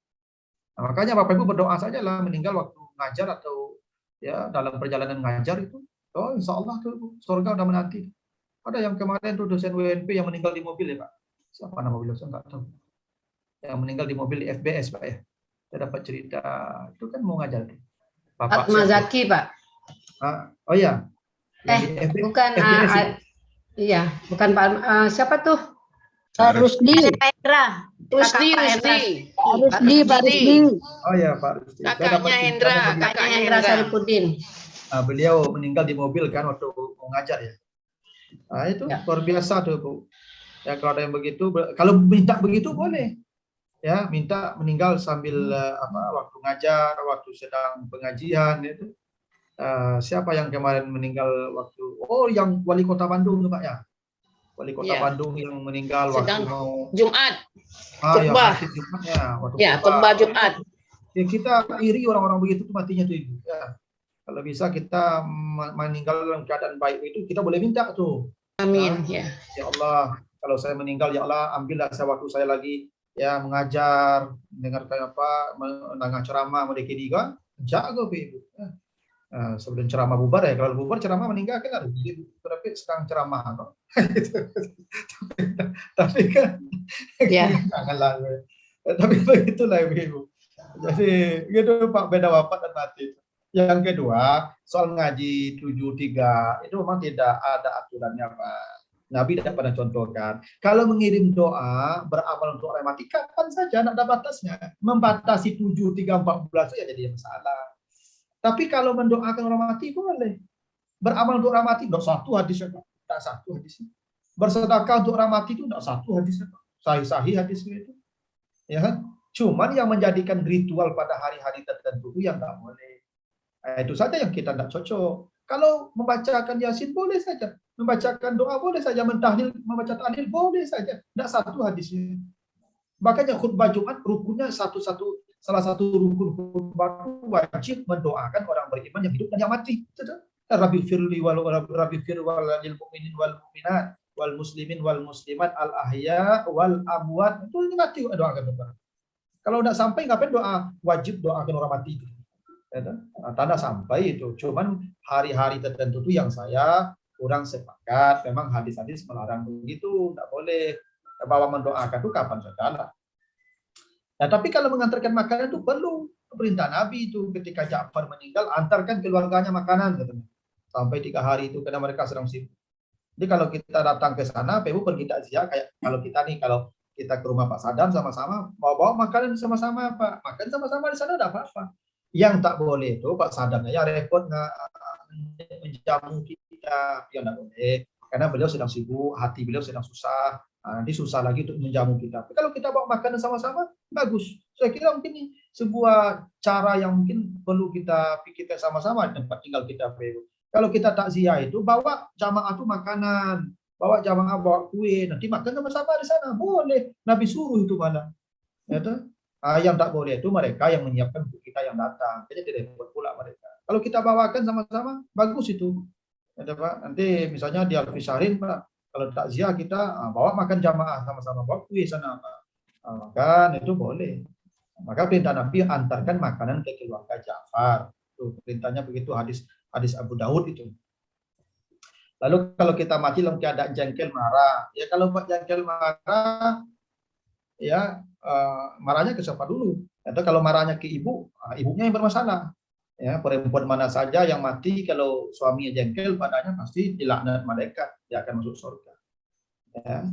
Tapi kalau ya begini Pak, Bapak kalau mau tidur, tolong bicara saja masing-masing. Hari ini semua dosa manusia sudah saya maafkan. Jadi kalau tidak bangun pagi hari, Bapak Ibu udah selamat perginya. Kalau Bapak Ibu udah memaafkan orang, nanti Bapak Ibu memang tidak masuk neraka, tapi check-in-nya terlambat. Bapak Ibu akan tunggu dulu di kintarah namanya. Oh, ambo sakit banget, dia ambo tidak memaafkan, tidak apa-apa, silakan sudah dimaafkan, Bapak tidak akan masuk neraka. Cuman check-in Bapak terlambat, tunggu dulu ya. Ya kalau sehari 2 hari menunggu, 1000 tahun ya tunggunya. Oh, panjang kalau nunggu tuh. Harus ditunggu Pak Ibu. Makanya perintah Al-Qur'an itu tidak pernah memberi maaf, tidak pernah minta maaf. Cobalah cari ayatnya Pak Ibu. Bapak cari satu ayat yang memerintahkan minta maaf. Tidak ada. Yang ada tuh beri maaf. Fa'fu anhum, maafkan mereka. Kenapa harus maafkan Pak? Karena memaafkan orang itu untuk kita, bukan untuk dia. Kalau kita memaafkan dia, maka proses kita lebih cepat nanti di akhirat. Itu tujuannya begitu. Walaupun hak kita memaafkan, itu tidak memaafkan itu hak kita. Tapi kalau kita maafkan, kitanya lebih cepat sampai ke surga. Pastilah Bapak Ibu tidak percaya itu. Coba nanti. Yang tak maaf itu ya lama proses nanti ini terlambat itu orang tipu suruh lepas saya orang hanya menuman ini kita rahu. Ya, makanya maafkan. Nah, itu kan. Makanya kata Nabi kan tidak boleh lebih 3 hari kan. Lebih 3 hari kan tak ada lagi gunanya ibadahnya. Nah, makanya ada hari-hari damai kan dari Senin hari Kamis kan. Hari-hari pintu di surga dibuka hari apa ya? Hari Senin hari Kamis kan. Wajib damai, kalau tidak damai diampuni dosanya, mati tidak akan masuk surga tuh. Makanya ibu dapat kalau cakap di rumah hari Senin damai. Nah, tuh Selasa tangka-tangka dia Selasa, Rabu, Kamis damai dulu. Itu gitu Pak. Wah, orang dapat tangka-tangka Pak. Tangka biasa tapi Kamis damai, Senin damai. Jangan sampai seminggu udah damai-damai Pak, gitu. Gitu Pak. Ini ada yang di chat mau gimana nih Pak Ya, yang di chat ini? ada yang di chat Pak Ustadz, ada 2 ini. Jadi Ya, baca aja, apakah majelis wirid rutin ini bisa dianggap suatu istiqamah, artinya amalan pasif tadi Ustadz, jika kita jaga terus-menerus. Yang pertama. Lalu yang kedua, ini bagaimana trik kita agar bisa menerima cobaan secara ikhlas Ustadz. Jadi itu 2 pertanyaan di chat. Silakan Ustadz. Ya, ada 3 nih ya. Bu Yuli juga. Ya, saya jawab satu-satu. Jadi yang pertama, ya istiqamah itu amalnya tidak mesti amal aktif, ada amal pasif. Amal pasif bisa disabar, menahan, itu juga istiqamah namanya. Nah kalau majelis seperti ini namanya amal aktif ini, kita menghabiskan waktu, menghabiskan tenaga, menghabiskan dana, ini kan amal aktif namanya ini. Ya kalau istiqamah ya begitu, tidak boleh putus. Kalau putus dari istiqamah namanya. Maka kalau kita sekali sebulan, ya jagalah sampai mati. Kalau saya mati dulu, nanti mau cari ganti saya. Itu kecuali Bapak Ibu udah tidak ada lagi di dunia, maka saya cari jamaah lain. Ya, begitu. Kalau istiqamah itu kan begitu, hanya mati memisahkan kita. Ya selama ya, bisa jadi ustadznya ganti, tapi kegiatannya jalan. Istiqamah itu pada kegiatannya, bukan pada ustadznya. Ya ustadznya bisa jadi amal saya ilmu saya udah habis, tidak ada lagi yang mau saya kasih ibu. Paksa juga saya mau lagi saya kasih, cari yang lain lagi. Ya, tapi kegiatannya yang rutin. Nah, makanya Bapak Ibu saya sarankan jangan bikin kegiatan yang berat. Kalau Bapak Ibu Ustaz 2 hari minggu datang kerajon itu loh. Nah, sekali seminggu nanti kerajon, sekali sebulan saja, tapi rutin sampai mati. Nyata, kalau pensiun Ibu tetapnya masuk, gabungnya. Itu. Ya berhenti dulu saja kalau tidak sakit musafir. Ya, pensiun tidak berhentinya lah. Tidak sakit pensiun adalah sakit nama itu. Jadi memang kalau pulang pensiun besok tetap juga gabung. Tapi kalau putui, nih kok dicatat Tuhan putui. Nah, istiqamah cariin lain-lain gitu. Jadi amal istiqamah itu namanya istiqamah, lurui. Enggak putus-putus namanya istiqamah itu. Ya. Pokoknya enggak ada yang memutuskan dia. Nah, itu. Ini amal rutin nih, Pak. Oh, ini ada lama nih, Pak kan? Tiap minggu kan, tiap bulan kan. Mudah-mudahan ini bertahan. Walaupun ustadznya bisa diganti, tidak ada masalah. Yang penting kegiatannya bertahan. Ibu-ibunya tetap, ya walaupun pensiun nanti tetap juga ya ikut kegiatannya mau istiqamah. Ya tapi maka saya bilang tadi kalau Bapak Ibu tidak bisa istiqamah yang aktif, jadi yang pasif. Gitu. Ada yang pasif juga, tapi istiqamah. Gitu. Ya tadi itu Pak, kalau mau infak 2.000 rutin lebih baik pada 10 juta, tapi sekali setahun. Karena nilai besar itu bukan pada jumlahnya, pada kemampuan kita menjaga kontinuitasnya. Itulah amal yang paling besar. Itu Ibu. Ya. Ibu-ibu memasak apa di rumah itu istiqamah lah itu. Pokoknya 1 hari masak apa itu. Kalau sempat balik di kadai itu istiqamah nama itu. Kalau ibu-ibu ni ya mulai hari ku ibu masak nampak tadi. Pokoknya tiap hari dimasak, Makan tak makan tak salah dinyo lah. Jadi lah dimasak tadi. Air cekamah ibu nama tu. Tapi kalau ibu kalau tak masak lah, malai dah masak dah makan lah. Dikali dan tu kopi nama itu. Ini tak boleh putus ibu. Makanya cari amal yang tak boleh putus. Ada jamaah saya ibu, setiap Jumat dia pergi ke panti asuhan mengantarkan makanan sekian kotak. Itu kan jaga sampai mati ibu. Udah. Itulah amal dia, istiqamah namanya. Ada jamaah juga saya lain ibu, udah 85 tahun dia meninggal dunia. Itu setiap 3 hari dia khatam Quran. Aduh, masalah ibu itu. Waktu kalau pernah nanti cerita ibu Fafi Catering di belakang Telkom tuh ada namanya Fafi Catering. Ibu tuh meninggal tuh masya Allah ibu. Begitu indah meninggalnya. Anak-anaknya cerita, saya dengar aja ketika takziah ke sana. Ya, saya tuh sering dengar cerita orang-orang meninggal karena saya sering takziah ibu. Jadi memang banyak cerita-cerita unik itu karena istiqamah itu. Ya, anak-anaknya bercerita bapaknya mati begini karena ada amal-amal yang memang mereka istiqamah melakukannya. Jadi makanya Bapak Ibu pilih saja lah mana yang bisa, yang Bapak Ibu tidak terlalu berat melakukannya. Yang paling gampang itu tadi ya cari misalnya amal yang dekat dengan Ibu. Misalnya Ibu setiap pagi itu kan ke masjid Ibu musalah kan. Setiap subuh tuh masukkan ke kotak infak tuh 2.000. Pokoknya setiap subuh kan ibu baru maksudnya ke kontak infak itu 2.000. Tidak bisa sekarang, besok dijamak jadi 4.000. Itu istiqamah juga tidak apa-apa. Karena lupa kadang-kadang kan. Pokoknya setiap pagi itu lebih gampang tuh, lebih mudah ibu mengerjakannya. Karena ibu pasti ke masjid. Ya, apalagi ibu-ibu yang sudah tidak haid lagi kan, itu pasti sudah ke masjid rutin. Kecuali yang masih muda memang kadang-kadang lupa juga tuh. Tapi ibu-ibu kan untuk istiqamah dalam amal yang aktif selama masa subur, selama masa ibu belum menopause, itu agak rumit. Apa-apa bisa, kalau ibu tidak bisa karena terhalang oleh masa-masa tidak sucinya. Makanya kalau ibu mau ya amal yang aktif, amal yang pasif tadi.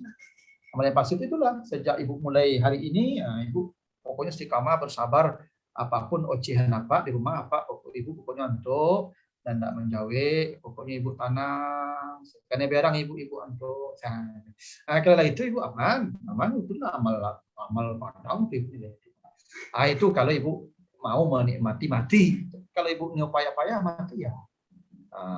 Itu ibu yang punya pilihan tuh. Karena malaikat tuh di order sifatnya kan delivery.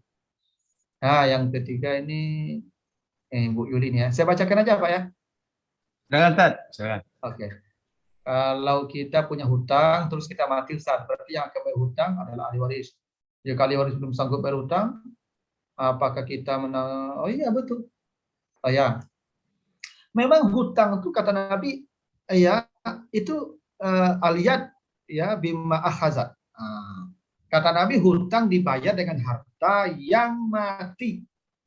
Bukan harta orang yang hidup, harta yang mati. Itu makanya warisan itu baru dibagi setelah hutang, setelah wasiat. Nah, boleh warisan dibagi sebelum hutangnya dibayarkan, karena hutang itu dibayarkan dengan harta yang mati. Saya kalau meninggal dunia tidak punya harta, hutang banyak, anak saya tidak wajib bayar hutang saya, istri saya tidak wajib bayar hutang saya, tidak wajib. Karena hutang dibayar dengan harta saya. Kalau anak saya tidak membayarkan hutang saya, celakalah saya sampai ke akhirat saya bayar di hutang saya dengan amal saya. Atau dengan dosa orang itu saya ambil. Kecuali anak saya kasihan dengan saya. Kalau dibayarkannya hutang saya dengan harta dia, alhamdulillah selamat saya. Tapi kalau dia tidak mau, tidak ada kewajiban dia itu. Ya. Kalau dia mau selesai sama ibu-ibu ini berhutang pada Allah dan puasa dulu. Misalnya ibu-ibu dulu ketika muda, ketika masuk haid, ya, tidak ada bayi-bayi puasa kalau dia pamale itu, apa tumpu atau berapa tahun lah puasa tinggal. Kita itu mungkin lah doga 10 tahun misalnya kan. Awak kira sakit-sakit misalnya kan. Mengkada wajib tuh, bandar mengkada loh. Kami ibu lalai-lalai mengkada mah. Kecuali ibu dari muda sakit-sakit ya bisa. Dia, kau dari muda sehat, lagai. Kau ada tekanan bayinya. Lu ketika sehat lalai-lalai bayinya. Tetap ibu kata tuh, ada ditindak lah. Lah mati. Alai kuasa hutang banyak. Anak bisa membayian, bisa dibayarkan oleh anak puasa. Begitu kata Nabi. Man mata wa alaihi siyam yuqda'anhu waliyuhu, siapa yang mati banyak hutang puasanya maka anak-anaknya walinya yang membayarkan boleh, cuma tidak wajib. Ibu misalnya hutang 10 tahun, anak balimo itu pagi anak kadang orang yang ang 2 tahun tidak bisa itu ibu. Itu kalau mak jawab, mau tu mak. Yang mak nak hutang tu orang bayar. Ibu tak tahu ibu wajib bayar kecuali anaknya mau mak. Apa punya hutang puasa nak? Yo banyak nak 10 tahun. Biarlah kami bayar. Alhamdulillah. Alhamdulillah. Kan hitunglah harinya itu barang masing-masing yang itu boleh ibu. Tapi tidak wajib kalau ibu. Makanya orang berhutang tidak akan masuk surga matinya. Walaupun mati syahid. Orang kalau berhutang mati tidak akan masuk surga walaupun mati syahid, kan bahaya tapi guna. Bapak Ibu yang terlanjur berhutang lah tuh lunasi deh, dan tambah aja lah. Orang ngadu awak gue Ibu sebagian utang kok. Lah pensiun utang itu cuma di tahun lain. Bilo nyoba itu boleh tahun aja pensiun. Itu tagih berhutang namanya. Hutang itu jangan tagih, hutang itu jangan jadikan kenikmatan. Hutang tuh itu berat nanti di akhirat. Baik, gitu Pak. Ya, Ustadz, ini ada tadi yang belum dijawab. Ini trik agar bisa menerima cobaan secara ikhlas. Oh iya, mohon maaf. Di chat tadi Ustadz, mungkin lupa. Trik agar ikhlas. Kenapa begini Pak Ibu? Tadi kan Allah sudah katakan, tidak ada satupun musibah yang datang menimpamu kecuali Allah ingin menghapus dosamu. Udah selesai kalau udah begitu Pak. Berarti musibah, sakit, itu cara Allah menunjukkan rahmatnya kepada kita. Daripada kita nanti susah di akhirat, Allah selesaikan di dunia. Di dunia lebih mudah menyelesaikannya. Paling sepayah-payah kita di dunia ini mati, habis cerita. Di akhirat tidak ada mati lagi. Bapak minta mati, tidak ada mati di sana. Kalau susah tidak ada ujungnya. Senang tidak ada ujungnya. Jadi ikhlas itu maksudnya kita murnikan keyakinan kita. Ikhlas itu dikata khalas. Khalas itu artinya bersih. Jadi ikhlas itu kita bersihkan hati kita dari hal-hal yang tidak layak kita sematkan kepada Allah. Kalau kita mengatakan ini tidak adil, ini tidak pas, ini tidak ikhlas nama itu. Berarti hati kita tidak bersih. Hati yang bersih itu semurni ini kebaikan Allah. Makanya kata Nabi Ayub ketika datang penyakit, apa kata Nabi Ayub? Ini masani durru wa anta arhamur rahimin, ya Allah, penyakit yang menimpa saya ini bukti engkau rahmatnya kepada saya. Oh, itu ikhlas nama itu Pak. Ikhlas. Tidak pernah dia berburuk sangka kepada Tuhan. Jadi orang yang ikhlas itu orang yang selalu berbaik sangka kepada Allah. Nabi Yusuf contohnya Pak. Dicampakkan dia ke dalam sumur. Tidak pernah dia berburuk sangka kepada Allah. Justru dengan dicampakkan ke sumur itu dia masuk ke istana. Enak. Jadi anak angkat orang kaya. Kalau tidak masuk sumur dia tidak akan masuk ke rumah mewah dia tuh Pak. Dicebloskan dia ke penjara. Tidak ada dia marah Pak. Dia terima saja. Allah sedang merencanakan sesuatu. Begitu dia masuk penjara, diangkat jadi pejabat setelah keluar dari penjara. Nah, Pak. Dengan penjara itulah dia jadi pejabat. Jadi begitu cara Allah mengatur hidup kita ini Pak. Yang buruk itu sebenarnya tidak buruk. Allah merencanakan kebaikan di balik itu ikhlas sama itu Pak. Ya. Jadi ikhlas itu bukan diucapkan, ya aku ikhlas mah, itu udah ikhlas sama. Orang ikhlas itu tidak tahu dia ikhlas. Ikhlas itu dia tidak tahu. Bapak Ibu kalau dia beragi ke orang, terimalah ikhlas sama bagi ke Anda ikhlas. Yang ikhlas sudah tahu dia kalau dia ikhlas. Ikhlas pun tidak tahu dia apa itu ikhlas. Ya. Ya. Kalau ditanya apa itu ikhlas, tidak tahu ya, apa itu ikhlas. Tapi kalau pandai yang menyebut ikhlas itu mengerti ikhlas. Bukan ikhlas nama itu, mengerti definisi ikhlas. Orang yang mengerti definisi ikhlas dengan orang ikhlas itu beda. Apabila nanti coba ada di YouTube, coba nonton film Kiamat Sudah Dekat. Ada Andre Taulani kan jatuh cinta ke anak Pak Haji kan. Kenapa nonton tuh? Ya Kiamat Sudah Dekat, nonton itu. Itu bagus cerita tentang ikhlas. Bagaimana anak Ben kan jatuh cinta ke anak Pak Haji. Yang anak Pak Haji ini sudah dijodohkan dengan alumni Timur Tengah. Gitu ceritanya Pak. Tapi akhirnya ya anak Ben dapat anak Pak Haji itu. Kenapa? Karena keikhlasan dia menemukan keikhlasan. Ternyata ikhlas itu dia tidak tahu kalau dia ikhlas. Itu Pak, itu menarik sekali filmnya Pak. Saya pernah nontonnya. Nah, itu ikhlas itu di situ Pak. Ikhlas itu adanya pada hati bukan pada lidah. Kira-kira begitu Pak. Oke, terima kasih Pak Ustadz. Baik Bapak Ibu, jika masih ada, mungkin saya izin bertanya nih Pak Ustadz. Ini kalau kita lihat, kalau biasanya ada kematian itu identik dengan Yasin ya Pak Ustadz ya. Nah sementara kalau saya baca arti Yasin itu terjemahannya ya Pak Ustadz ya. Terjemahannya tentang kematian itu enggak begitu banyak Pak Ustadz. Dan kita tahu memang mungkin ya Yasin ini kan termasuk surat yang banyak keistimewaan.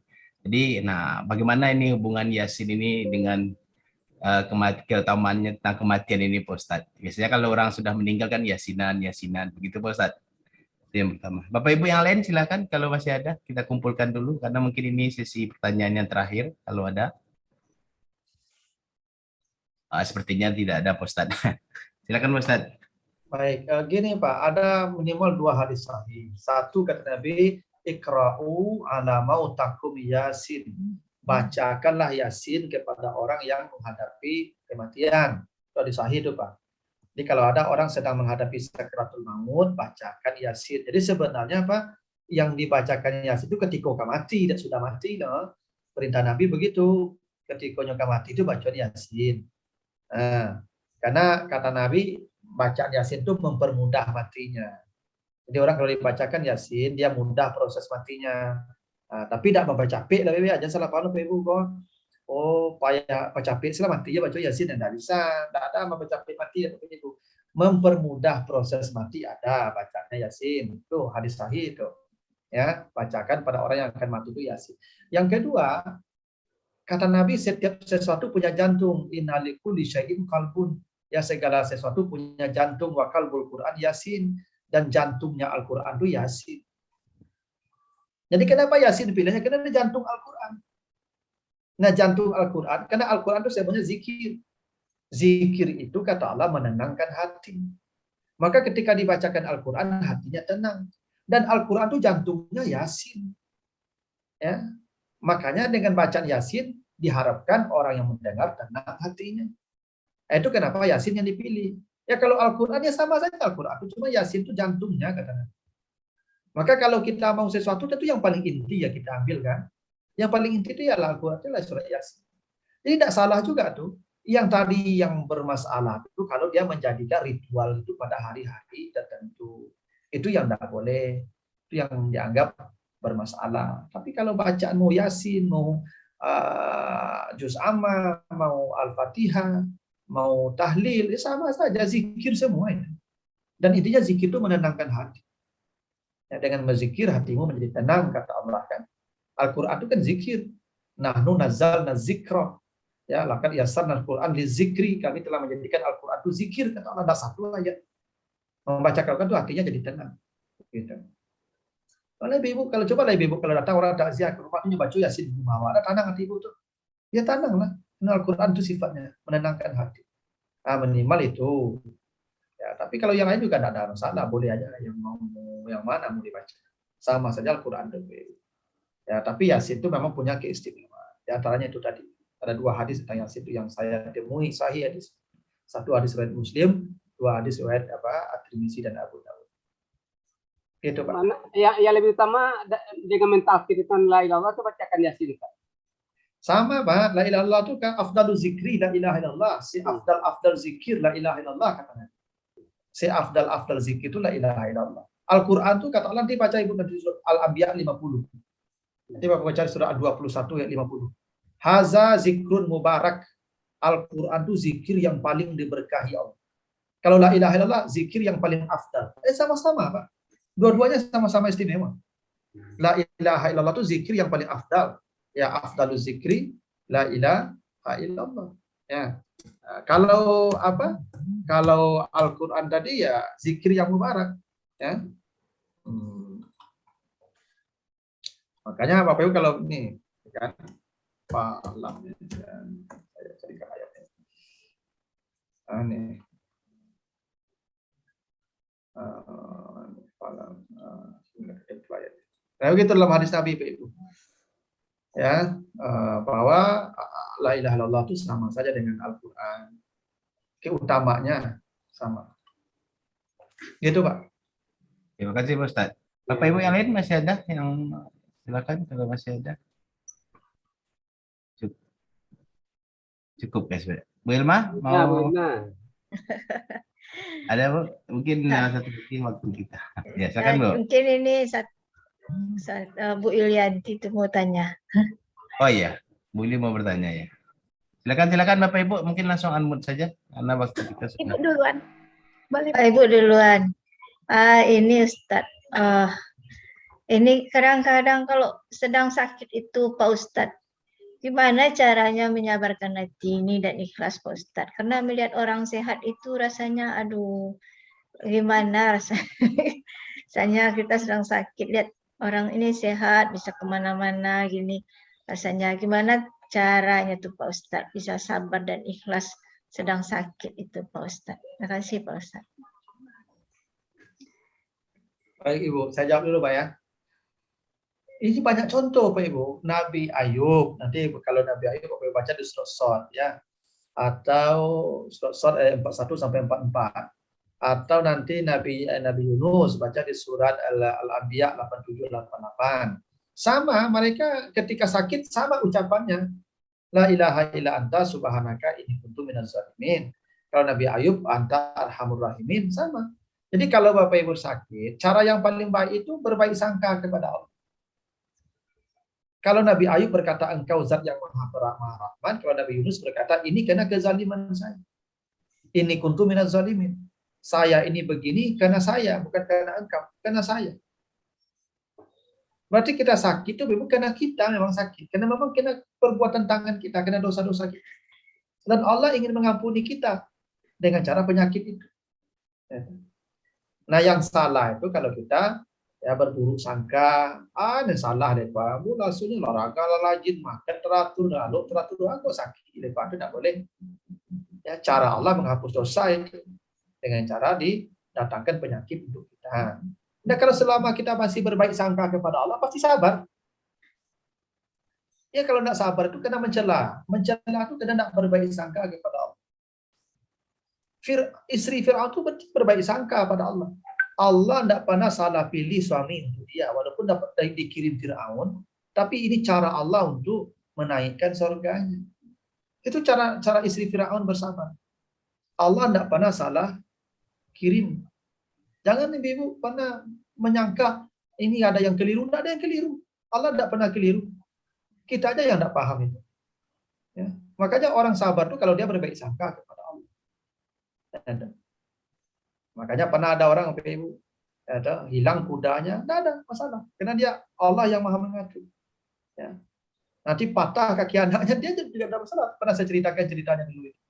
Ya. Tapi begitulah orang yang sabar ibu. Orang yang sabar itu orang yang selalu berhusnuzan kepada Allah. Pasti itu sabar dia. Yang tidak sabar itu kalau dia ya merasa ada ketidakadilan yang diberikan Tuhan untuknya. Mana yang tak adil? Semuanya adil itu. Semuanya ada yang salah. Makanya Allah itu salah satu sifat Allah itu kan adil kan. Allah itu maha bijak, al-hakim kan. Tidak pernah Allah keliru Pak. Kita aja yang tidak paham. Sama lah Bapak Ibu tai lalat. Tai lalat itu kalau ditengok satu saja jelek sekali itu.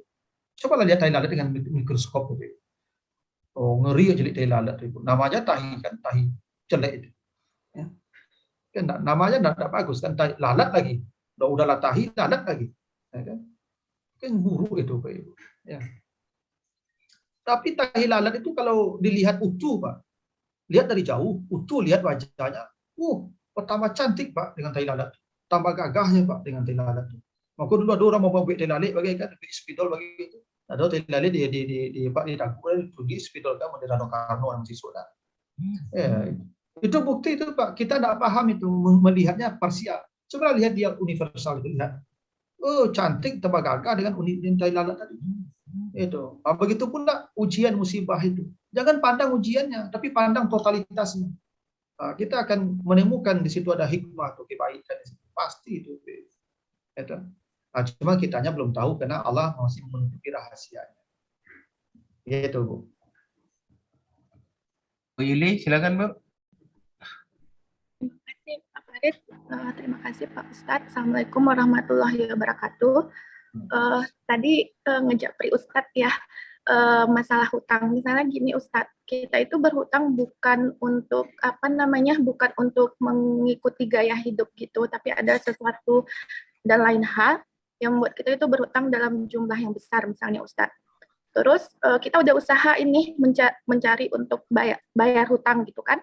Nah, Tapi mungkin kan kalau umur nggak ada yang tahu ya Ustadz, bisa jadi di tengah perjalanan itu kita meninggal atau gimana. Tapi kita udah pesen nih sama keluarga misalnya. Nanti kalau seandainya kalau seandainya kita meninggal atau apa, tolong hutangnya dibayarin gitu. Nah misalnya si ahli waris ini maksudnya itu belum punya kemampuan juga untuk membayar misalnya. Nah apakah ruh kita itu pas saat meninggal itu terkatung-katung antara bumi dan langit, itu apa maksudnya Ustadz? Bukannya ruh kita itu ada di alam kubur atau diangkat ke langit, jadi nggak bisa terangkat gitu selama kita belum membayar hutang kita. Itu yang pertama. Terus yang kedua Ustadz, kita ini bersedekah untuk orang tua yang sudah meninggal gitu. Misalnya kita bersedekah untuk salah satunya tadi kata Ustadz adalah air, mengalirkan air. Misalnya kita bersedekah mengalirkan air di pesantren gitu kan Ustadz. Nah kalau kita bersedekahnya pas masih hidup, itu kan pahalanya mengalir terus ke kita ketika kita sudah meninggal. Nah ketika kita niatkan untuk orang tua kita, apakah sama aja Ustadz, selagi air itu masih mengalir, pahala dari air itu mengalir terus ke orang tua yang kita niatkan tadi. Makasih Ustadz. Assalamualaikum warahmatullahi wabarakatuh. Salam. Ini Bu kalau baca nanti di surat Al-A'raf ayat 40 ya. Ada orang-orang tertentu kata Allah yang ketika mati, la tufattahu lahum abwabus sama. Allah tidak akan membukakan, para malaikat tidak akan membukakan pintu-pintu langit untuk mereka. Dan mereka tidak akan masuk surga sampai onta masuk ke lubang jarum yang kecil. Jadi ruh kita nih Bapak Ibu, ketika meninggal dunia nanti akan melewati pintu-pintu langit. Pasti. Ruh kita ini Bapak Ibu akan ke alam barzah, tapi lewat pintu langit. Allah sebut begitu, ada pintu-pintu langit. Dan itu dijaga oleh para malaikat. Ada orang-orang tertentu yang ketika mati, kata Allah, tidak dibukakan untuk mereka pintu langit. Itu artinya ada orang yang memang nasibnya tidak jelas ketika mati, karena pintu langit tidak dibukakan untuk dia. Di mana dia tahu? Kan semuanya lewat pintu. Alam barzah itu juga lewat pintu. Masuk surga lewat pintu. Kan? Semuanya punya pintu. Neraka pun punya pintu. Ya, makanya Nabi Muhammad itu Isra Mi'raj tidak langsung bypass ke langit, ke Baitul Maqdis dulu. Dari Baitul Maqdis naik ke langit. Nanti dari atas langsung tidak bypass ke Makkah, turun lagi ke Baitul Maqdis. Kenapa? Karena lewat pintu. Perjalanan ke langit itu lewat pintu. Jadi memang ruh kita ini akan tergantung, akan terkatung-katung nasibnya. Ya, ketika kita tidak memenuhi syarat untuk masuk. Salah satu orang tidak memenuhi syarat masuk itu adalah mereka yang berhutang. Itu kata Nabi. Maka tidak dibukakan pintu langit untuknya. Ya, Pak. Ini contoh kasus saja, orang-orang yang mendustakan ayat kami dan menyombongkan itu contoh saja. Ini penjelasannya ada pada banyak hadis. Salah satu yang dibuka, yang ditutup pintu langit itu orang berhutang. Makanya kata Nabi, ruh seorang beriman terkatung-katung disebabkan hutangnya sampai dibayarkan. Ya. Jadi kalau memang keluarga kita belum mampu bayar, ya gimana nasib kita, tergantung di mana malaikat mau menaruh lah. Ya, bagaimana caranya menaruh ke alam barzah, mungkin dia sampai ditarik-tarik atau bagaimana, Allahu a'lam. Tapi itu kata Allah begitu. Ya, ketika seseorang meninggal dunia tidak akan dibukakan pintu langit untuknya. Termasuklah salah satunya yang berhutang tadi dalam hadis sahih disebutkan begitu. Ya, ruhnya masih terkatung-katung. Kasihan kan? Makanya orang tua kita perlu kita bantu. Puasanya perlu kita bayarkan. Nazarnya perlu kita bayarkan. Itu makanya kalau meninggal orang gaib, Ibu, tanya mereka dulu, Mak, aduh ndak utang puasa. Nah, pada hari. Aduh ndak Mak menazar dulu. Apa nazar Mak lu dibayar. Aduh ndak Mak berhutang ke orang. Tanya tiga tuh. Utangnya tiga tuh, Mak. Puasa, nazar, utangnya material. Atau kok ada amat apa nak masalah ke orang, pada nama menyakiti perasaan orang, sia orangnya bela muturi orang tu minta maaf yang begini. Itu perlu tu Ibu. Itu gunanya anak yang saleh itu perlu tinggal menyelamatkan awaknya. Ya, tapi kalau yang punya kemampuan membayarkan ya coba sabar. Sedang dulu Ibu nunggu di situ di antara langit dan bumi itu. Menunggu sekali Ibu dulu jangan dibayar. Itu. Gitu. Itu maksudnya kalau tak pasu anaknya berhutang. Tapi kalau tak pasu seperti kata Ibu tadi bukan berkesenangan apa-apa. Itu makanya Bapak Ibu kalau berhutang itu ada namanya jaminan. Jaminan itu Kalau hutang tidak terbayar sesuai waktu, jaminan dijual pembayar hutang. Itu gunanya ada rihan namanya.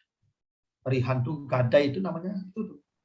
Kamu kalau tidak bisa hutang, kamu kalau bu hutang ke ibu 10 juta lah. Bagian motor ambu yang nilai 10 juta. Kalau tidak bayar hutang bu, jauh tuh motor ambu tuh bayar hutang.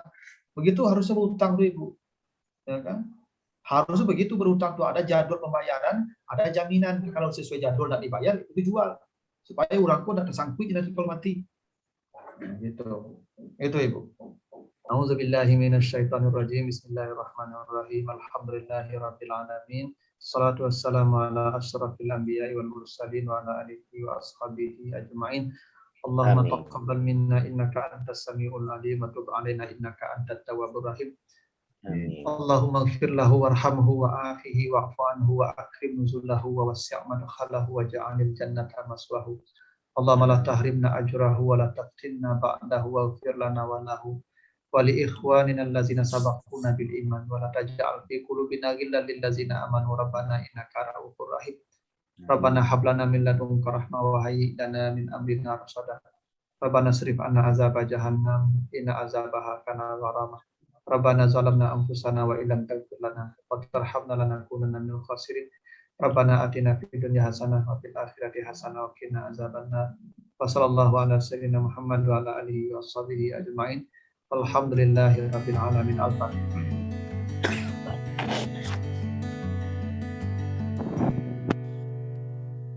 Baiklah Ibu, terus dan doa kafarat subhanakallahumma wa bihamdika asyhadu an la ilaha illa anta astaghfiruka wa atubu ilaika. Wassalamualaikum warahmatullahi wabarakatuh.